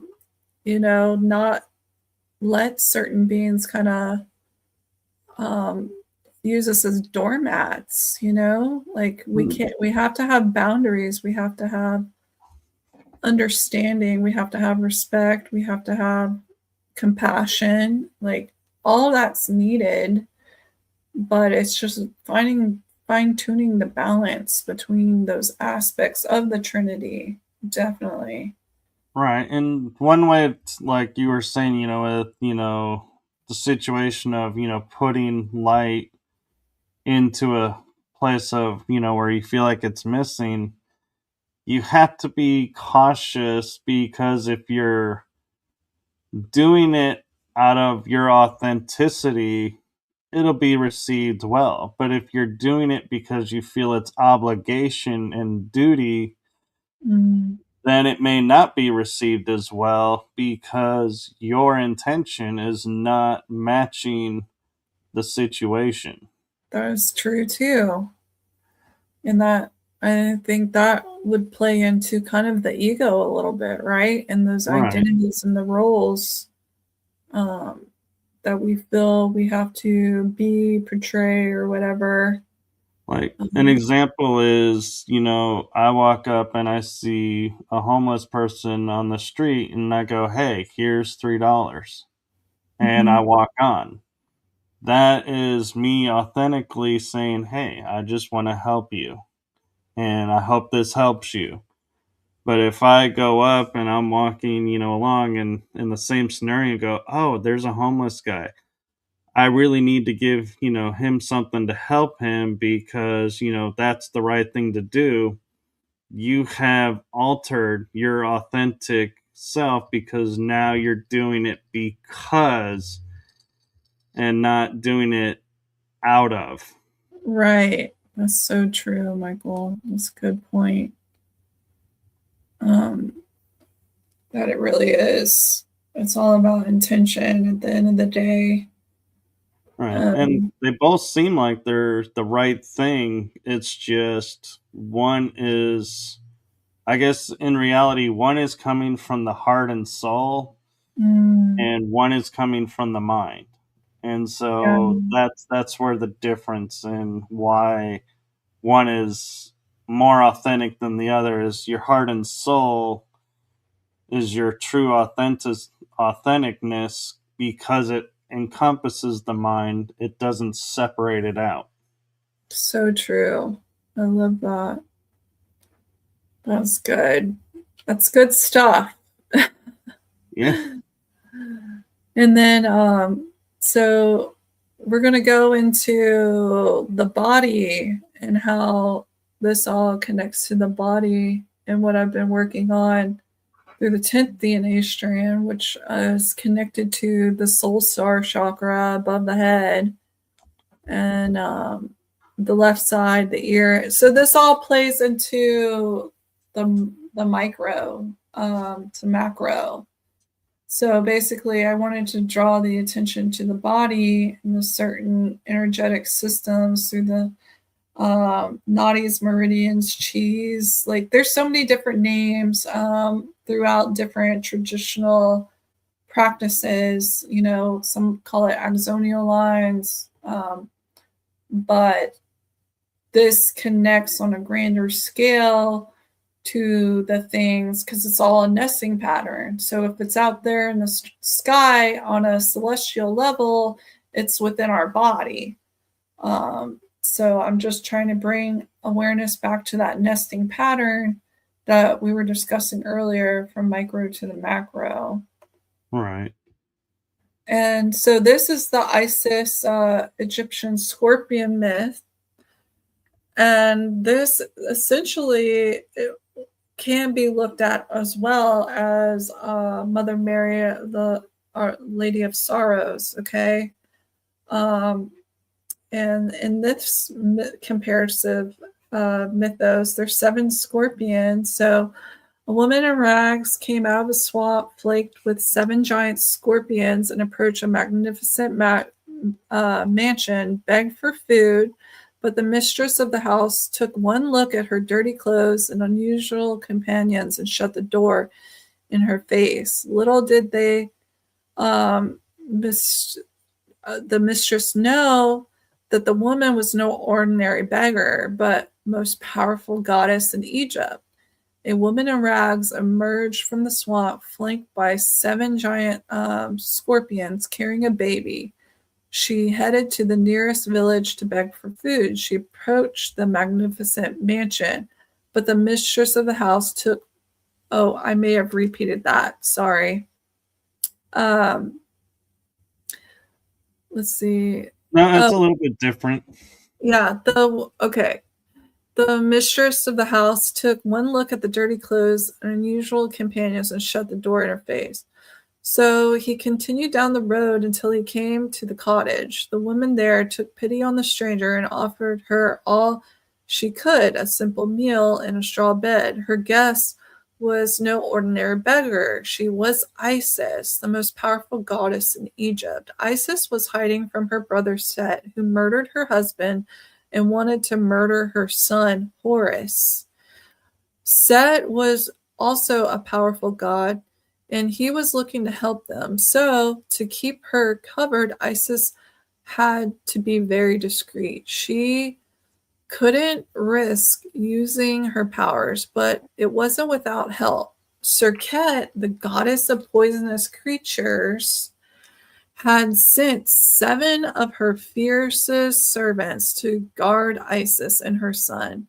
As Isis and Horus settled into their humble abode, the scorpions were enraged at how the rich woman had insulted their divine beloved. They all combined their poison and gave it to one of the 7, Tefin, or Tifin. In the middle of the night, he crawled into the mansion and he crawled under the door. He saw the owner's young son sleeping soundly and gave him a strong sting. Isis and her hostess were soon awakened by a loud crying, and they looked out of the cottage door and saw the mother running down the street crying, and she hugged her son. When Isis recognized the woman who had driven her away, she realized that what the scorpions had done. So she invoked like the spell, which basically neutralized the poison, right? And brought the kid back to life, is essentially how it goes. But this is basically an interpretation of Mother Mary and her protecting Christ and using venom of these 7 scorpions, which could also be what I feel linked to the 7 swords that pierce the Lady of Sorrow's heart. Okay. In a kind of comparison way, kind of off branching of what happened. So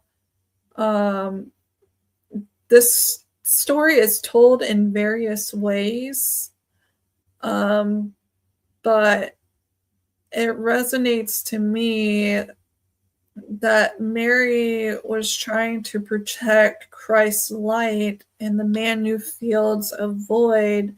And the Manu fields are a neutralization. Like void is primordial, like neutral zone. It is outside of time. It is outside of sound and light.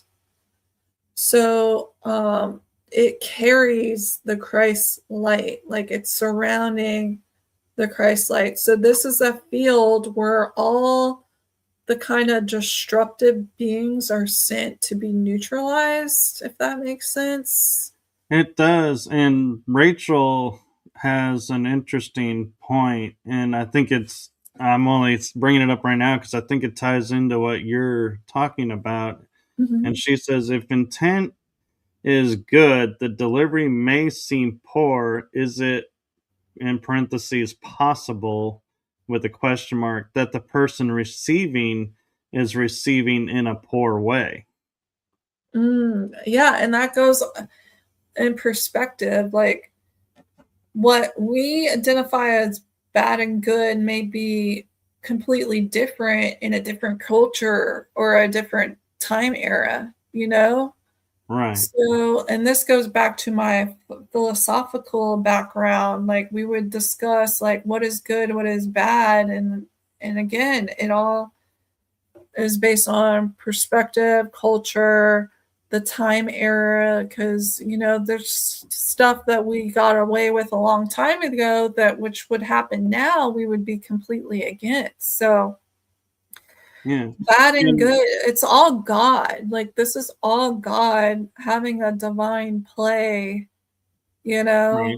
And I think a good example of that may help, clarify, how we're interpreting it is, like, let's say at the conference, I walked up to you and said, "Hey, here's $20," and walked away. My intention is, hey, I just wanted to do something nice for you. You may turn around and say, why is he giving me $20? I'm not destitute. Do I look like I need this? And that wasn't my intent, but you're picking it up and like you're in confusion and going to one aspect or the other. And so it doesn't matter to me, what you do with it. But so that's where, yeah, it is possible it could be received wrong in their perspective, but not through mine. And so I would say I don't have anything to look at in that scenario. But then again, I could have said, hey, I just feel like being kind. Here's $20, and we could have avoided all the confusion in the get go. And Exactly. so there always is something that could be looked at and maybe changed or Misinterpreted. And right, that goes even with these stories with these comparative mythos. Like these stories, think about it, it's probably been told even before we started writing stuff down, right? Like right, these, and traveled all over the world, and these stories get told in a different way compared on the region that they're born into, but it's essentially all the same. It's just trying to look at it cohesively in a way where we can remove the distortions and get down to the pure intent of these storylines, right? right. So And it's the same concept, I feel. I agree. And one thing, that I do that I'm able to do really quick, and I'm not going to say, it makes me better than anybody else. And that's not why I'm sharing this, but what I'm going to share is when I do an act, like let's say I was going to, look at the scenario of handing you the $20. Mm-hmm. I step back, and before I even reach for my wallet, I am looking and going, okay, how can this be perceived?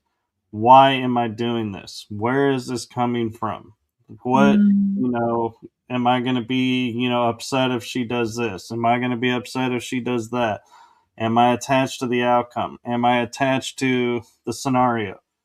All of Mm. these, you can look at, and I laughingly will say, I can look at all of that in a nanosecond and make a decision, and it looks like I just willy nilly walked up and gave $20 to Marvel. Well, in reality, I played out in my head all these scenarios and was like, this is for the betterment, so I'm going to do it. Yeah. And how she receives it, she's going to play in her mind all these different scenarios and decide which one, is she coming from. And, she's a choice to say, oh, I feel like, Michael is, a really good person. He's, of the light. This must be a light gift. I'll accept it. Or, I wonder why he's, doing this. Maybe, later I should ask him. Or, I don't want to insult him, so I won't ask him. And that, is where we get hung up, is we start becoming attached to what is going to happen. And that's what we have to be careful of and look at and go, okay. And that's where I can go, hey, if I do this, these outcomes become nullified. So she'll know it's of the light and it's all right. Versus, oh, if I do nothing, she's going to be questioning again. And so that's where true communication and true listening comes in, because another aspect of that is if I walk up and I'm speaking with my heart and say, my heart to you, here's $20, and her heart is open, and she'll hear, hey, your heart is giving me $20. My heart accepts this $20. We don't have to say a word, and we had a great conversation. Right. So it's a matter of how you approach and how much are you really thinking and putting into it, and not getting attaching yourself to what is going to be, instead of just letting the moment be the moment. Yeah. Detachment is key. Yes, sir. I completely agree with that one. It's it would be nice if more people were in that awareness in society, you know, I and agree. actually analyze like that. But that's beautiful that you do that. I appreciate you for being like that. It's very rare to come across on a day-to-day basis. I'm going to move into more of the Mesoamerica understanding of this energy. I was going to say, that looks Aztec. Yeah. So this is Chimalma, and she is the mother of Quetzalcoatl, or the rainbow serpent, as well as the god of death. So again, here's like a trinity where she's like birthing. Quetzalcoatl to me is essentially Jesus in the Mesoamerica tradition. Does that make sense? Yeah. And then Axotl is like the death god, or it could be looked at as like the devil, but Satan, or even like Shiva, because Shiva is considered a destroyer in the Trinity. But so essentially she influenced life cycles, guides souls through birth, life, and death. So here it's more of like the Pluto, like the transformation energies that are held in the 10th gate, or the Mother of Sorrows, Mother Mary, who holds the Christ light, which is this Quetzalcoatl, which is her son. And for those that aren't familiar with Pluto, it is in astrology like it's the Scorpion. It's Scorpio, right? So Scorpio is all about transformations, about the taboos, life, death, sex, But if you look at the tile here, you can see it almost takes on a scorpion type tail. Like, this is just looking at it from my perspective. Like, if you look behind her, this right here, just, it gives me scorpion energy, right? And I'll be honest, I'm Pisces and I saw a scorpion. Yeah. So it's and there's like these little creatures. Like, we could really I could probably dissect this more if I had more time, but essentially she is the mother of Jesus. This is Mary, essentially, in my perspective. So what's interesting is that she had a flower, and like I was saying, to heal things on a macro to micro level, we got to sometimes look at things, and that includes the kingdoms. What do I mean by the kingdoms? The elemental kingdoms, the plant kingdom, the mineral kingdom, the animal kingdom. It all kind of falls within the same influency. So another aspect of my career is I work with flower essences, and an essence of the flower is basically an energy of a flower that's been captured in water using sunlight. So there's like these sonic geometries of a flower, and every flower on the planet targets a different emotion, a different imbalance. If you're trying to bring about healing to something, there's typically a flower for it. So what was interesting is she was actually connected to the hibiscus. And it's like, okay, well, let's work with the flower kingdom, and we're going to take the flower essence of the hibiscus, and we're going to run it through the entire planet, to bring healing to the 10th gate. And what was fascinating is, like, after doing that, several weeks later, I got this confirmation, which says a rare blue hibiscus has appeared in Hawaii for the first time in 10 years. And those who don't know, the Hawaiian gate is a very, very powerful gate. And it just basically confirmed all the work that we had been doing to kind of re-anchor and move through the 10th gate and get everybody back connected to the full source spectrum and the Godhead was working on a planetary level, and even in the kingdom level there was that sign that was given. So I took that as a divine sign from source creator that like we were on the right pathway. And then moving on, so there's this Scorpio king in Hindu mythos, and this goes back, can you see this? You probably can't see it. I see a hyperlink. Yeah, I'm not going to be able to open it. I'm wondering, can you hear this if I play it? We'll find out. Can you hear that? I don't hear anything right now.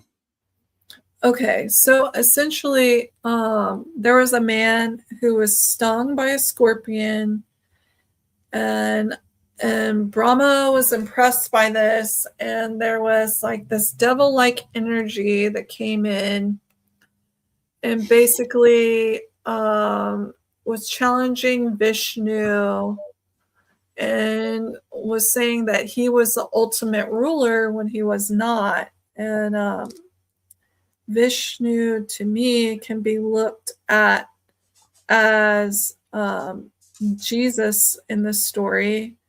And then his mom was there, which was Mary, but you had this bad guy, I forget his name now, but I think it's Yama.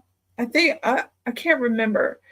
He's the one that Narasima ends up destroying, right? Right.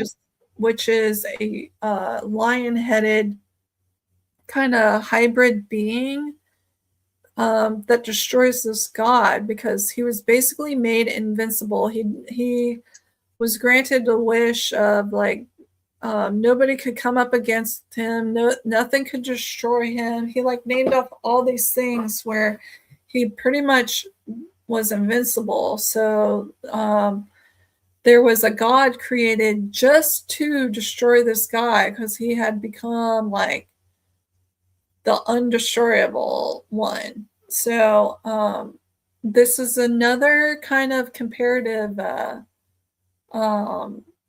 mythos that kind of plays into what I'm talking on here, Right. and the different timelines and eons. Go ahead. Sorry. I was going to share, if people are familiar with Hollywood, Dwayne Johnson, The Rock, does have a movie where he's the Scorpion King, and the first part of the story is, he is stung by the scorpion and becomes the king of the scorpions. He survives, but they kind of did away with the other half of the story, I think, and dragged it out to, I don't know if they're ever going to get to it or what, but so if you were wanting to know, if that helps you reference what we're talking about, I was just going to throw that out there because some people may have seen that. And you can easily look up, just look up the god who was stung by scorpion and Hindu mythology, and it should bring it up, the storyline in full, if you want to research it for yourself. I had a video, but it's not going to play on here. I do apologize about that. I'll be better prepared next time with it. You're totally fine. But yeah, so this was just another play into these plutonic energies and the story of Mary protecting Christ, but in a different version based on the culture. This is what I mean by I'm trying to create these luminous pathways on a universal level throughout different cultures for people using these comparative things. Now, this one right here is based on like the Sumerian concept of it. So here we're tapping into more of the ancients, the I'm sorry, Anunnakis. Ganesh, or not Ganesh. I'm sorry, I'm trying to remember the sacred canon, the texts, the flood of Gilgamesh, the Epic of Gilgamesh. Gilgamesh. Thank you. Yeah, I couldn't get that out for some reason. I was having a brain fart. but That's all right. But yeah, so this is coming out from this interpretation, and this is where Tiamat kind of comes in here. So Tiamat, which is, I feel, the Mary, Mary, Mother of Sorrows, the protector of Christ's light. She creates these scorpionic men to kind of fight and defend the Christ light. But this, again, there's some distortions here in the interpretation because, yeah, they do. Yeah, scorpionic energy can be seen as chaos, but most importantly, some people's chaos is actually transformation, like Mother Nature. Like, people would label Mother Nature as chaos, like if she had a storm or whatever come through, but sometimes that energy is needed to kind of clear out and cleanse a place and actually birth anew. So again, it goes back to what you were saying, Michael, about good and bad, and how things can be kind of misinterpreted and misunderstood. All right. Based on that person's perspective that's perceiving it. Again, this character, they call it the scorpions are basically chaos, right? But it's actually transformation, I think, is a better word for it, because that's what these kind of the plutonic the Pluto energies are all about. Like, if you are into astrology, and it's about the taboos too, which is transformational energy. It's about birth, it's about sex, and it's about death, and that all three of those are considered taboo too. So this kind of like plays into that energy, right? And just basically reclaiming Tiamat on the guardian level, and kind of helping people understand her throughout different interpretations as she is trying to protect the Christ light. She's not trying to harm it. She's actually trying to like cause scenarios to get it reinstated or resurrected, would probably be the better word here when we're talking about the Mary, Our Lady of Sorrows, because she was there holding Jesus as he was dying, and in preparation for his resurrection of the Christ light within. And this goes back to like what even may happen inside individuals. Like, what if they do lose their light? Well, there's going to be scenarios put in place, or this chaos or this transformational energy that's going to come in to actually reinstate that and resurrect that Christ light within them, right? The transformation within them to get back to source creator God. And something interesting too is when you look at all the graph around the scorpions and all the stories, they're always giant scorpions or the adult scorpions. And I wonder if part of that is because a baby scorpion, if it stings you, that's the one that'll kill you because it doesn't know when to stop. So it just unloads all of its venom into its target, where the adult only unloads a small amount of the venom. And so you have a chance of survival, but they have that wisdom. And so I wonder if in the the icons that they use of them, if that's why they're always big scorpions, because they have wisdom that the little scorpion doesn't. Yeah, and what's interesting that you bring that up is when I was reading this, it was like the scorpions were actually the gatekeepers, right? They were actually protecting something. And I almost feel like there's the seven that keeps playing a role, like the seven swords, the seven scorpions, and then I could take it over into the Gnosticism understanding of the seven spheres. So the seven spheres are basically these archonic gatekeepers, right?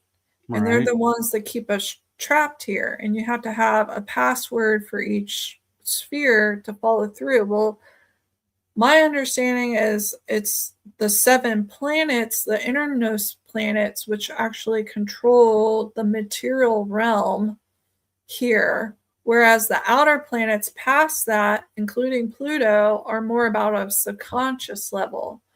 So subconsciously, these beings are gatekeeping the 365 of them actually correspond to the days. The seven can actually correspond to not only the planets, but the color system and the seven realms of the tree of life. So it kind of all like, it's kind of hard for me to put it in words because it's kind of complex, but there is a stream of unification within all of these different scenarios. And And here's something for you too, along those lines is we, seen Sumer, seen, the Egyptians, seen everybody has similar stories. We think they borrowed from each other.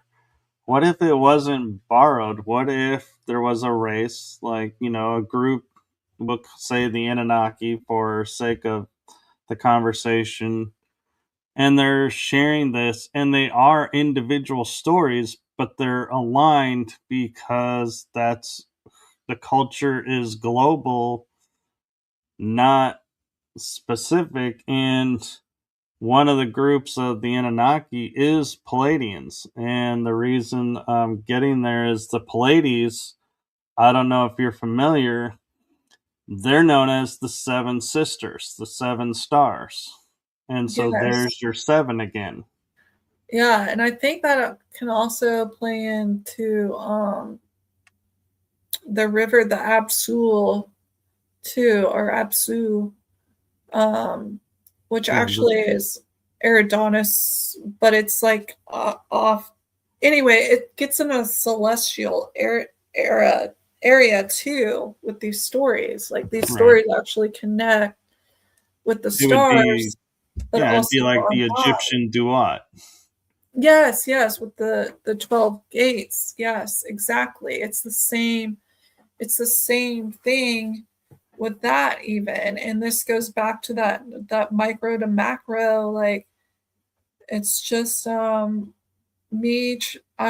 trying to create a luminous pathway where like people can like see all this and see all the distortions and see how it's maybe being used and weaponized into dogmas to kind of put control and constraint on us. And maybe we can navigate out of it now and see the more powerful message behind the Christ light, and the mother void Manu fields that hold that Christ light, and what its true purpose is to neutralize these subconscious poisons and these kind of creatures, the hybridized creatures that are causing the chaos, but really it's transformation energies regardless. It's all serving a purpose down here in this kind of divine play that we have, here in this experience that we're, so blessed to be experiencing, the good and the bad, because it's all helping us evolve at the end of the day, right? Like Right. we're all kind of learning what we came here to learn, and getting the lessons, and we're also teaching the lessons. And yeah, it's kind of like this beautiful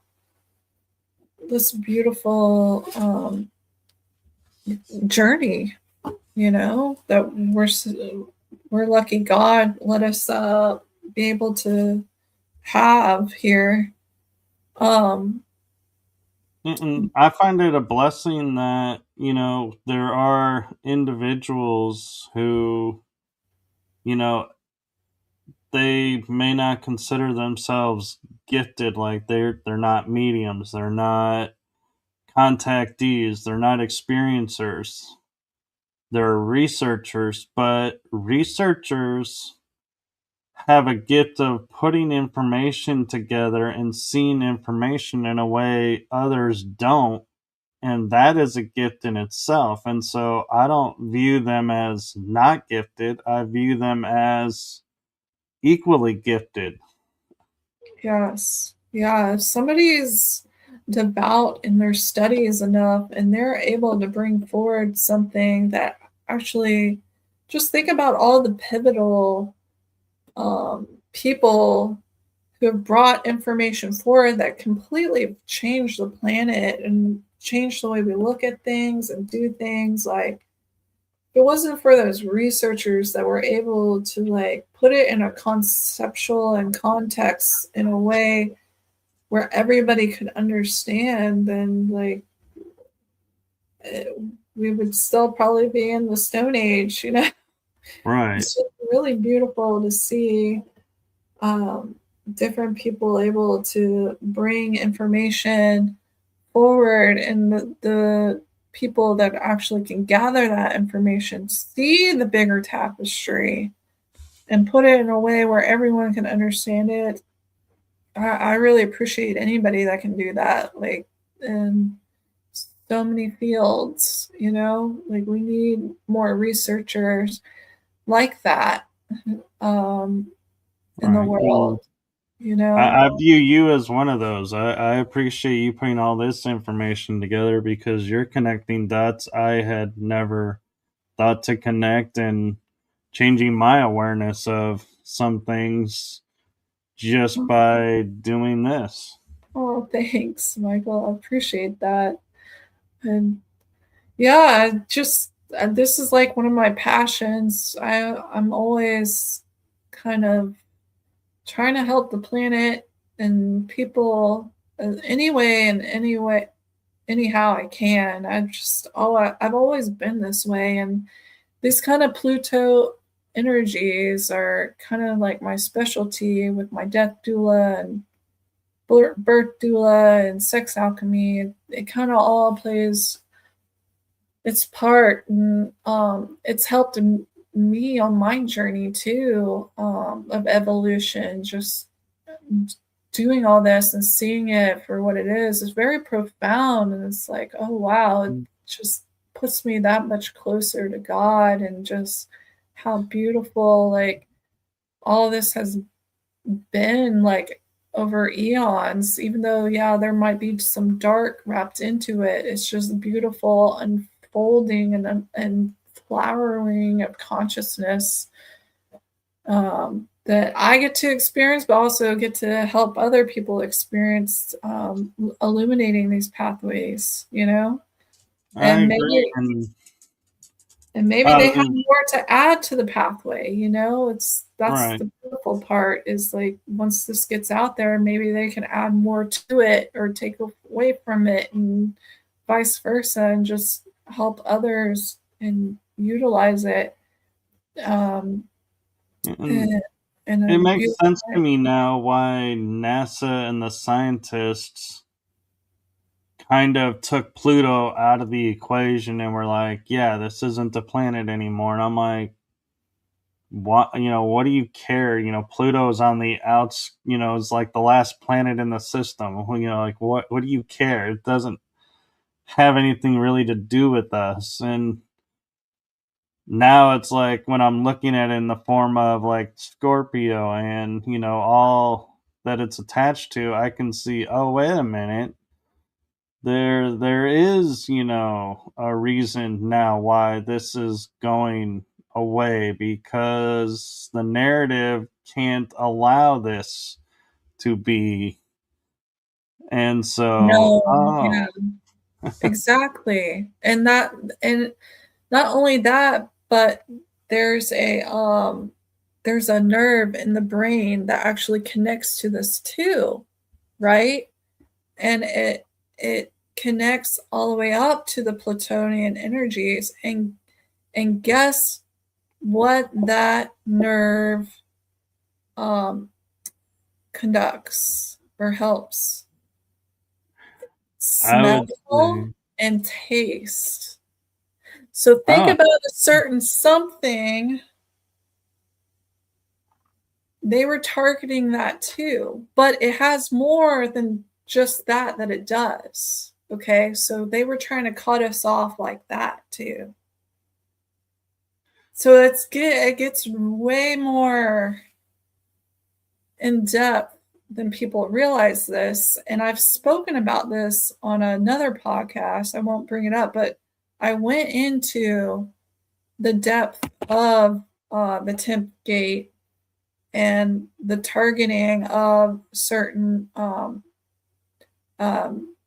nerves in our cranial that are connected to smell and taste, and what they do, and the agenda why they want to leave Pluto out. You know, it's a lot bigger than people realize. oh yeah.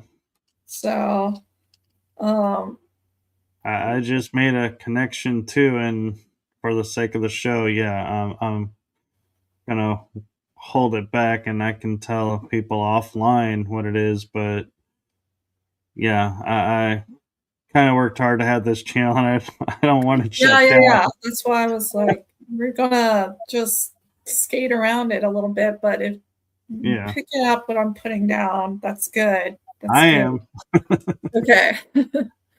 So back to this presentation. So we go into so we just got through with the body, as well as the kind of uh, mythos, the comparative mythos of it, right? Well, now we're getting more into like the planetary and the celestial understanding. So what connects to this 10th gate, which we were just also discussing with the nerves in the cranial nerve in the head here, you got Iraq, um, Iran, Kashmir, and Hatshepsut's temple. And we all know that there's a big, I don't know what to talk about, if we're allowed to talk about this, Michael, the war that's going on. Are we allowed to talk about that? I tend to. Kind of, okay. I'll Well, look at it in the esoteric, like hidden okay. away of it, but I don't do the political or Oh, okay. I that see. kind of. Well, esoterically, um, this would be kind of the positions that kind of help those axonal, meridian, naughty chi lines that I was talking about earlier in the 10th DNA strand. and essentially also the 10th cranial nerve, which controls smell and taste. Okay. So we know that there's conflict happening right now over there, and there's been massive undertaking of fighting for Stargate reinstatement and getting it in the correct hands and getting it cleared from nefarious people who don't want us to surpass the soul star chakra level within our divine blueprint of the 10th strand of DNA. And this Right. goes all the way up to that Plutonian scenario that you had brought up with NASA. So it goes that deep, you know? And And go ahead. and I was gonna say, as deep as we're going, I feel like, and this is my opinion, but to me, it feels like we're still on the tip. Yeah, We haven't even gotten off the tip yet, and we are so deep. It's like this is how huge of a scale of what we've been denied is. exactly. Exactly. It's so true. And then, so when I start working on a planetary scale, like I said prior, if any like flowers, minerals, or animals come in that I'm guided to work with, I will start working with it. So these are actually mostly connected to sapphire crystals, which was pretty blue color crystal. I don't know if you've seen it, but there's also variations. There's also pink and other colors too. But I brought in the sapphire crystals and I started working those on a planetary scale that work along with these planetary points here. And not only that, but I was also directed to bring in azurite and lapis lazuli, which is actually in the Bible, and it's called the throne of heaven, God's throne stone, and it's actually used in the breastplate of the Magi's. Remember, they had like Right. a breastplate and it had all the stones on it. So that was one of the stones, but there's there's biblical texts that actually connect to lapis lazuli, and please feel free to research that yourself because it's fascinating. Yeah, and I actually have an interesting question for you around the sapphire, like the sapphire, emeralds, crystal, actual crystals and everything. Their scientists are now growing them in labs and Mm. making them look just like the real thing. And my question to you is, if you go to a store, like a crystal store, because I'm sure they know they're buying lab versus real, but they don't disclose it. Does it carry the same energy and the same purpose, or because it's created artificially, you're not getting any benefit actually from it because it's not the natural? Well, it's all in perspective. So the emerald, the sapphire, and the ruby have the same like if you look at the structure of the molecules, it grows in the same kind of shape. I can't remember if it's 3 or 6. um I should know this, sorry, but No, you're fine. It was a it, question nobody probably thought would ever come up. I would always prefer the organic versus a lab grown. But honestly, sometimes it is extremely difficult. Like I know of a gentleman, he's a dealer and sometimes he even gets caught up on like, is this real? Is this fake? You know, it's getting harder and harder to tell. And honestly, we can talk about in vitro, and we could talk about babies and stuff like that. Like, does that make them any less, like if they're created in a lab and then inserted in a mother, or just if they're not even inserted in a mother, does that, you know, there's all these like little nuances that we could really like go down, not only with stones, but just like comparatively, like, I don't know, we could get really philosophical here, but I would always want organic, you know, versus lab grown. Yeah, it's like I say, we're going down the rabbit hole, and every time you think you hit the bottom, it opens up again and becomes deeper and deeper. So in reality, it's, you decide how far down the rabbit hole you want to go, because I don't think we'll ever, in my experience, ever have anyone that sits there and goes, hey, this is the rock bottom of the rabbit hole. Here's Right. everything you need to know. And we're like, hey, we finally got all the answers. It's like, no, because I No. inevitably feel like somebody is going to come up with a question and rip that hole Right. open. And it's like, oh, we thought we were done. And then, not to like get super off topic, but have you seen the diamonds that are made, like you take the person's ashes, Oh, yeah. right? And they turn them into a diamond. So there's like that scenario. And it's like, well, if they're just now telling us about this and doing this means they've probably been doing this way longer. So how many of these diamonds and rubies and emeralds and whatever are actually people?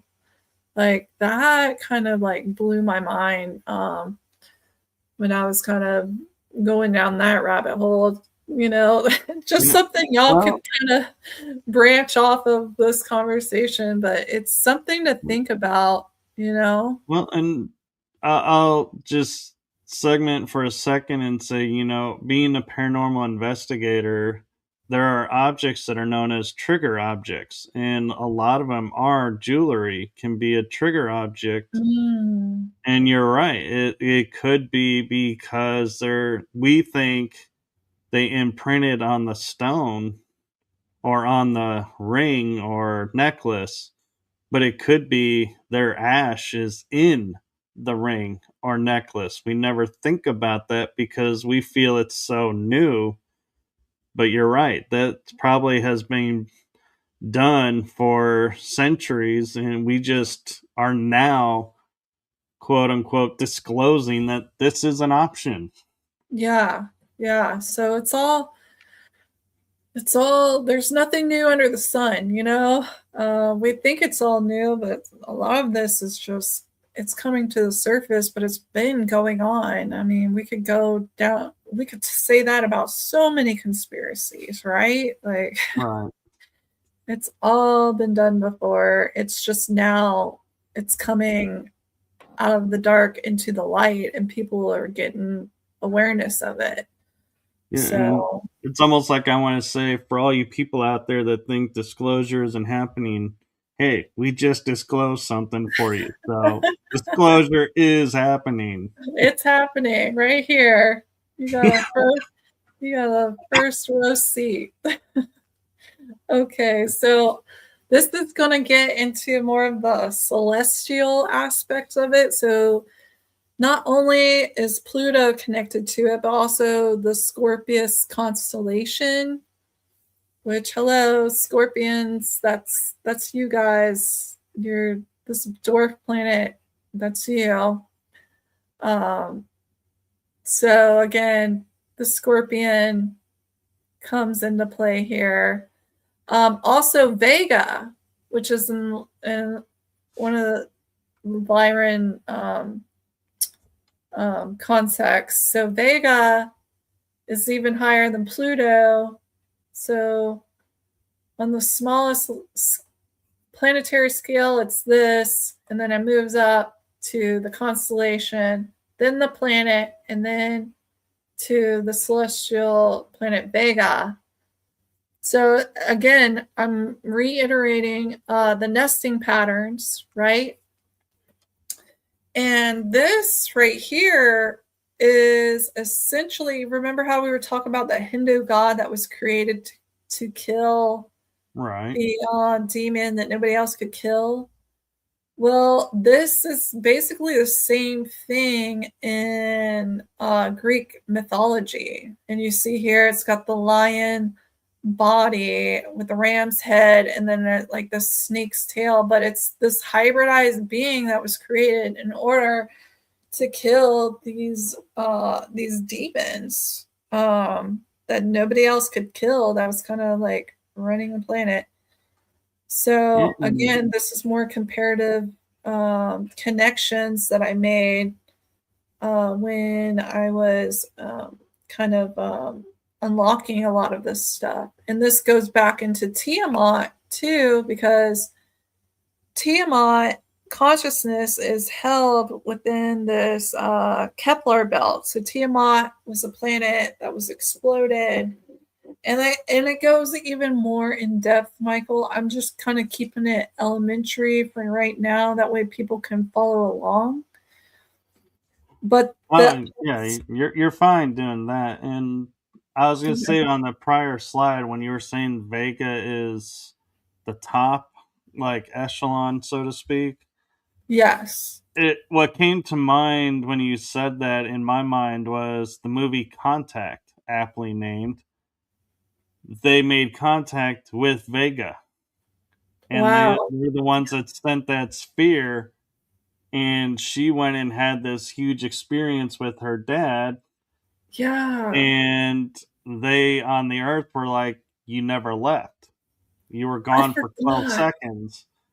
But yeah, and so it's interesting, how they would correlate, contact Vega. Yeah, that's so cool. I forgot that little detail. I'm glad you pointed that out to me. I'm gonna have to rewatch that now. But yeah, that's a cool cool thought there. Vega, yeah. So the Lyra system, there were 3 stars, but Vega is the main gate. Well, it's not the main, it was actually 11 and a half, but there was wars on Vega, and I have memories of Vega and there being a war, and I basically held the door open at certain densities for divine family to escape, and I kind of stayed with the ship more or less, and now I'm holding the door open again, but it's like for people to like actually get back up and out.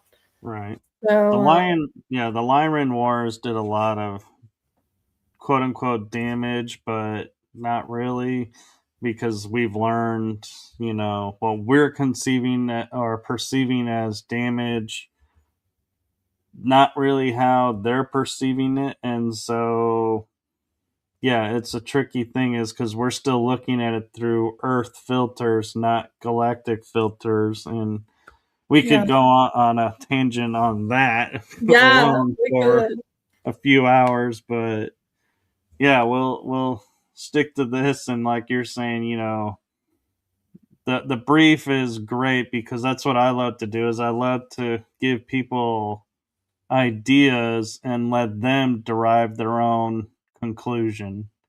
Exactly. And that's what I'm kind of like keeping it at. Like, this is, like I said, you don't have to follow or listen to anything. I actually ask you to do the research for yourself and tie all this stuff together, and just like I did, like follow the stepping stones that your heart's telling you and guiding you to go down. But again, this all connects to like the Tiamat consciousness, which is a planet that was exploded and is now the part of the Kepler belt. And then you have these dwarf planets that are also out there. And remember, the 7 inner planets run the material, whereas all the other planetary systems on the outside, kind of tie into the more subconscious. This is why it's called Solomon's seal. It's like David's ring. There's a seal and it's got the 7 planets, and supposedly it's the Star of David with 7 planets around it, but he was supposed to be able to control everything with this ring, right? This magical ring. Well, it's actually like the 7 archons or 7 planets on the inside, which they influence the material realm. Like there's spirals inside of spirals here of energy, and we get hit and influenced by these energies as we're also spiraling and spinning through the galaxy. So the astrology aspect is actually playing into our field as we're moving along, and people are just so disconnected from the macro and the micro sometimes because it's out of sight, out of mind. We don't think like this. So this is playing into the nesting things. And we also have the moon. The moon is basically considered part of that consciousness of Tiamat. But I'm just trying to help people understand. So the Kepler belt's out here right next to like the Plutonian energies, like it's in with that. And what's cool about this one right here is it's egg shaped, which I found interesting because I'm sure there's more, but I found it interesting that it was like an oblong versus like a more spherical, like the moon and whatnot, and the planet Earth. I agree. It is really interesting, because we're always told, oh, planets are spheres, and they are a sphere, and there's a reason they're sphere, and because of the music of the spheres, the harmonic frequency and everything. But we define sphere as being round, and we may, be wrong about that. And a sphere is round or more oval, in which case everything is still right. But we, are basing our perception on something we've been told it is. Mm-hmm. And that goes back to the senses and stuff like that. Like we get stuck in like the materialism of things, and our understanding of things, and we need to try to move out of that more into like an esoteric, understanding. What I find interesting too is like Haumea. To me, when I first looked at it, it looks like an inverted UFO. Like we've been told, like it's the disc with the dome in the middle of it kind of image. And I'm like, is that a planet or a ship? I mean, some people would argue that too, because some of these I call it satellites, but it's more of like a dwarf planet, just like Pluto. But they could very well be. There could be life on it. There could be just consciousness, like highly evolved interdimensionals. And it could be a craft that ran out of fuel and got stuck in orbit, and now we're like, hey, we got a planet. Just cruising the outer rim here, it could be like, and that's what I think is so exciting about astrophysics and astrology, and is just there's so much that is still unknown. Even on our planet, there's still so much that's unknown, but it's exciting to think about all that's hidden our way. New discoveries every day. It makes me excited. Exactly.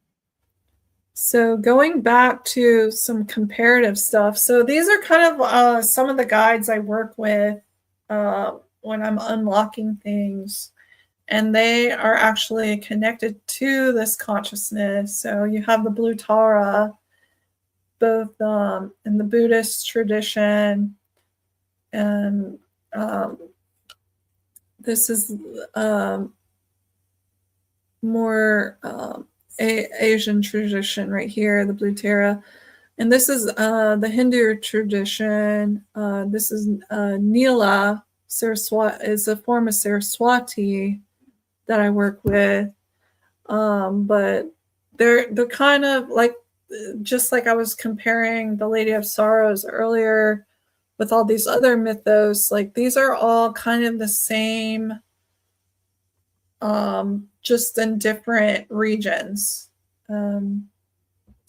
Comparatively, they're very, very similar. Each one is very powerful in its own right. But if you research it, just look up the Blue Tara. There's the Buddhist one, and then there's this one, and then it's Neela, Neela, for the Hindu tradition. But it's kind of the same energy stream. I guess that's what I could call it. And then also one more archetype would be Saint Christopher. So Saint Christopher is Anubis. He's the dog-headed. He is the dog-headed god of the underworld. Yeah. The guide for the underworld. So the underworld is actually the overworld in my perspective. Okay? Up is down, left is right. Like, things are so backwards here. So the underworld is actually overworld.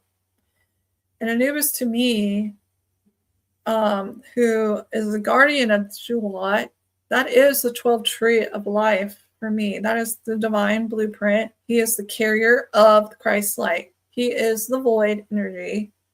He is the one who either will neutralize you or send you back. And this is why there's, if you actually read St. Christopher's story, he supposedly was with the devil and then he went back to Christ. But, that goes into the neutralization of the Manu fields, because all the naughty ones get sent there, right? Right. All the naughty ones get sent into the void field to be neutralized and to be brought back into the Christ light. And so, interesting fact is Saint Christopher is the patron saint of travelers, and you have Anubis who guides you from your point of transition to judgment to where you're going next. So he's not really, like, in essence, Osiris is the god of the underworld. He rules the underworld, but Anubis is the travel guide. Kind of like St. Christopher is the patron saint of travelers, so he's your travel guide. And the same with Tara, too. She's the same. She's the travel guide. And that's one reason why I work with them so closely, is because after realizing this, it's kind of influencing along the same energy streams, as well as we come over here to this one. Like, it's all kind of together. Like, she's holding Christ's light. She's the Lady of Sorrows. She's the one that's sending out the beings to protect the Christ light and resurrect it, or help it resurrect. So it's just a beautiful. I hope y'all are following me the way I'm. Well, and what's interesting is here they're showing Mary with a black cloak. Normally she's with purple or pink, if I'm not mistaken. And so it's interesting that they changed the color of her cloak, but still give her the disc. And so it's like, it's a little interesting to see exactly, Michael, and the color offset. And people would probably know this as the Black Madonna, which that's another thing we could, like, go down a rabbit hole, is how there are certain cultures that have taken the Black Madonna and turned it into something evil and used it for dark purposes where it's not supposed to be used like that. You understand where I'm going with it? With like, oh yeah, the Santa, I think it's called Santa Maria, and things like that. Like, there's forms of like witchcraft that go with the Black Madonna. Is essentially what I'm saying. Right. But the true divine purpose of her is she's the carrier of the Christ light. She's the protector of it. In my heart of hearts, she is that Manu void field that's carrying us. It's carrying everything. And she's the one that helps it resurrect. And she cries for it and she neutralizes its poisons. So it can be resurrected. That in my heart of hearts is like what I feel. And it's been so distorted and regurgitated. And we've kind of lost sight of like the original purpose of it. So yeah, another thing I wanted to bring up, I was going down this path, is I kind of unlocked something on a celestial level, and I just wanted to put it out there for my other celestial grid workers just in case. So this is the Hindu god of Aquarius, and the reason why this came up is because, you know, the Lady of Sorrows, she had the 7 swords that pierced her heart. So for whatever reason, I got an inkling to look up, you know, the 7 of Swords and the tarot deck, which also ties into the stars. If you, and the 72 different archetypes, you know, if you look into the history of tarot, it all ties in to the macro and the micro. So when I looked into it, there was this rope, right? And I've been working on another incident, but I'm not going to go into it right now. But basically, this rope, this pasha, was revealed to me. And there are certain star systems that I'm working with, and I discovered that the star systems I was working with, any of the gods that were connected to that star system that was holding this, it's a noose essentially, it's a rope. It is connected to black holes. So the Aquarian star system has a black hole in it, as well as some other ones that I'm currently working with some guardians on clearing and like kind of helping with some stuff that's going on in Uluru with the silver cord and stuff. So I unlock the symbology of the noose here. And I came about this because there was other enchantments. Like, I don't know if you know this, but in witchcraft they use like a magic circle. Well, the ropes in Catholicism that they tie around their waist is a magic circle. So I was like undoing like the protection of them basically, and kind of some of the Catholic what should I say here? Dogma. Domination. Yeah, dogma. Thank you. I was trying to like reverse all of that, as well as like the mosaics that use the ropes, because it also ties into Capricorn too, the ropes. And then there was stained glass windows that also tied into ropes and some of the enchantments on the cathedral. Because another thing I do is like I can unlock like pictures, and I've done so much. Like I could really delve into it, but it's all back to those nesting patterns where the micro can lead out to macro. So you think you're looking at a painting or a statue, and really it's connecting to a whole other field of on a microcosmic level. So again, back to that. But this is pretty much my presentation, Michael. That I Well, thank you for that. yeah, thank you for having me. And Well, I'll drop that out and bring us back. And, I have to say, I find it really fascinating when you can watch like certain people who will say, this is what this means, this is what this means. And people get lost in it because they're like, it's too scientific or it's too much information being thrown at them. Whereas you get other speakers like you, Micah Dank, I feel like is in this category too, where you're presenting a lot of information, but you're presenting it in such a way that you're not overwhelmed. You're like, I can follow, I can see, I get it. Okay, I'm learning. And I think that that's a beautiful aspect of it.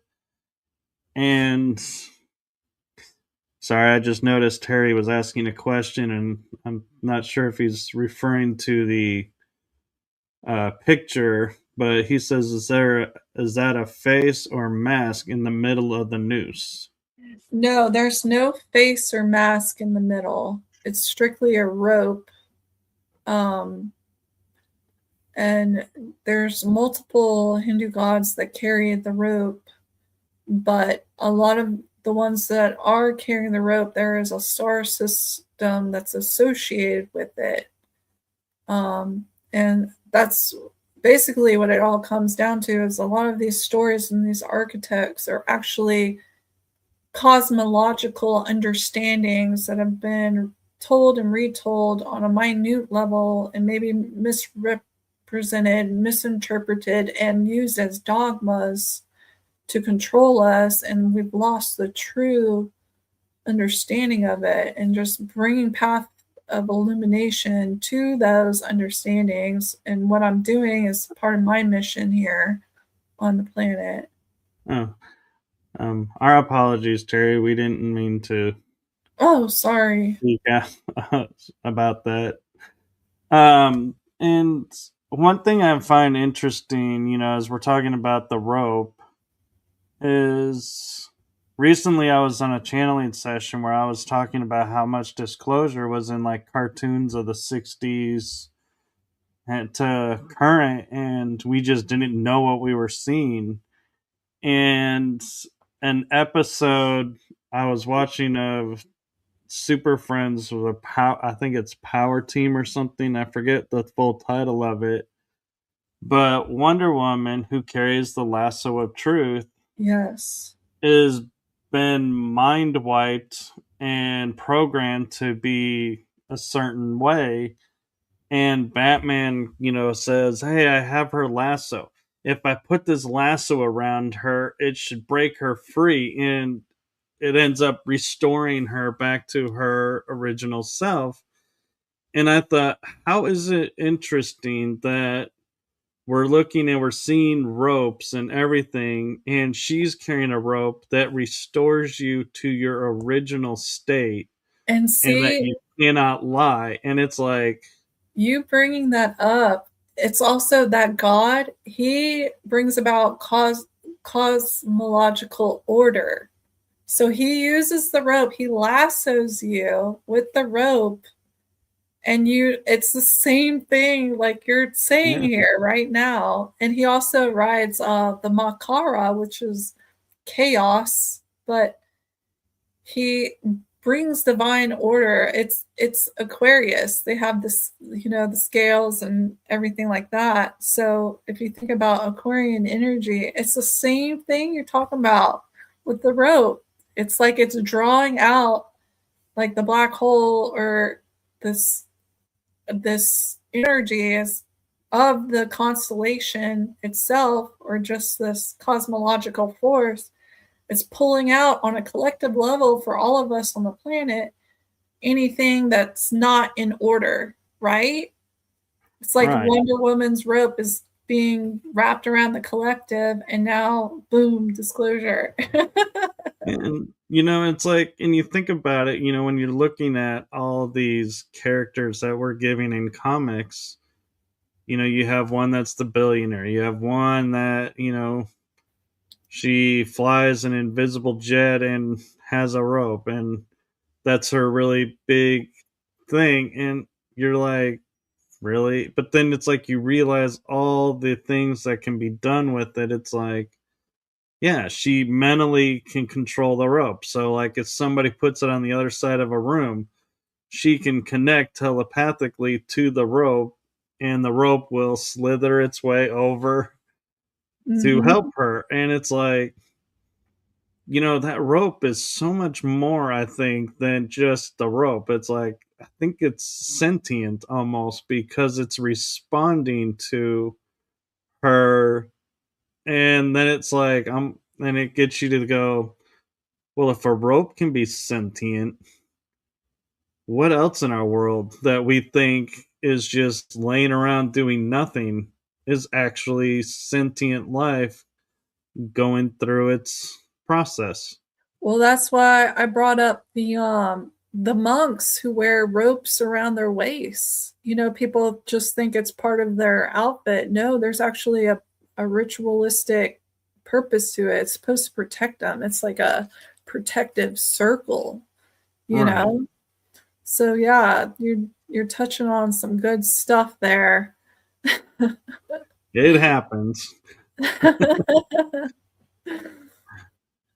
No, but The- so thank you for coming on, and I'm so grateful we were able to do this at a time where we had time to fully unfold this and didn't have to rush through it. And also, I'm also grateful that I'm in a place in my life right now to where I can do mornings if necessary, or afternoons, evenings, to share this information out and be more open in the schedule. Because I feel like if I had said to you, oh, I have to do it in the evening, may not have been so, open and free flowing. It would have been more constricted, because we're like, oh, I got other things to do, and I got this and that. Where in the morning, it's like, hey, I got the rest of the day. So it's yeah, perfect.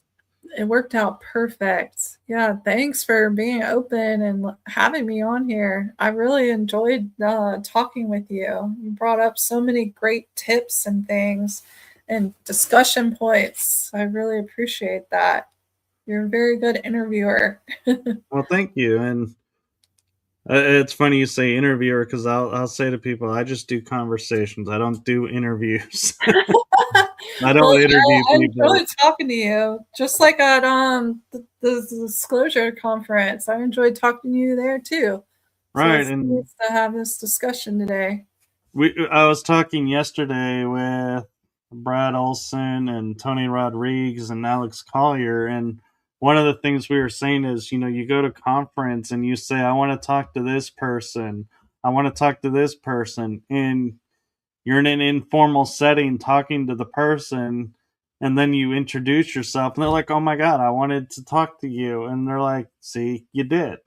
And it's amazing how connections are made. And I remember meeting you at the conference, and I was like, and I heard your name, but I was like, I couldn't really place it because I wasn't active on social media much. And then I came across Marvel Bliss on TikTok and on Facebook, and I was like, hey, this person looks really cool. This, would be a really cool person to have on. And then I realized, oh my God, I met this person. I know this person. That's hilarious. Yeah. Yeah, it's great connecting with people. I loved the disclosure conferences. Those were so fun. Hopefully they pick up soon again, because I'd love to see everybody again. Are you local there in Florida? I'm actually in Texas. Oh, wow. Okay. Cool. So I'm like in the middle because a lot of the conferences are Sedona or Colorado to the left, or Shasta, which is to my left, or Florida. And it's like, that's to my right. It's like, nobody really does conferences here. And if they do, it's always like, I find out after the fact. And I'm like, oh, I no. totally would have went if I had known that was here. Yeah. I wish there was more all over. We just need them everywhere. We do, and they're getting there. Yeah, they are. They're a lot more than there used to be, that's for sure. Very true. And I do have a message for you, and it's a message I like to give all of my guests, and that is from my heart and the heart of my shows to you. Thank you for what you're doing for humanity. It's seen, felt, heard, and so appreciative. And in your case, so poignant in today, that thank you for putting this together and sharing it and being you. Thank you. Yeah, thank you from my heart to you. I sincerely thank you for having me on today and giving me the space to do this. And I appreciate what you do too, and what you bring to the table during this was just as poignant as mine. So we had a good flow here. So Yes, and it's great. do follow along on, Marvel Bliss on TikTok, and she's on Facebook. You can follow me on my shows on YouTube and Rumble, and you never know, Marvel Bliss may be making another appearance, if I'm going to cross my fingers, if divine timing works, we'll have her back on and we'll continue this, because I feel like there's more to what she has to share with us than what we were able to cover in this almost 3 hours. And it's like amazing when you get situations and guests like that it's like, yes, they can be repeat guests, but the information, I try my best to always be different when I have them on and not repeating the same story over and over. Exactly. That would be lovely. I'd look forward to that. If we do plan it in divine timing and everything works out, we'll do it. Yes, and thank you to everyone in the chat room and everyone who's watching. And with that, I'm going to say, normally I would say good night because most of my shows are at night. I'm going to say instead, have a blessed afternoon and rest of your day. And thank you again, Marvel, for trusting me to come on the show and sharing what you had to share. Thank you for having me. It was an honor to be here. Appreciate it. And I hope everyone has a great day. All right. Bye-bye, everyone.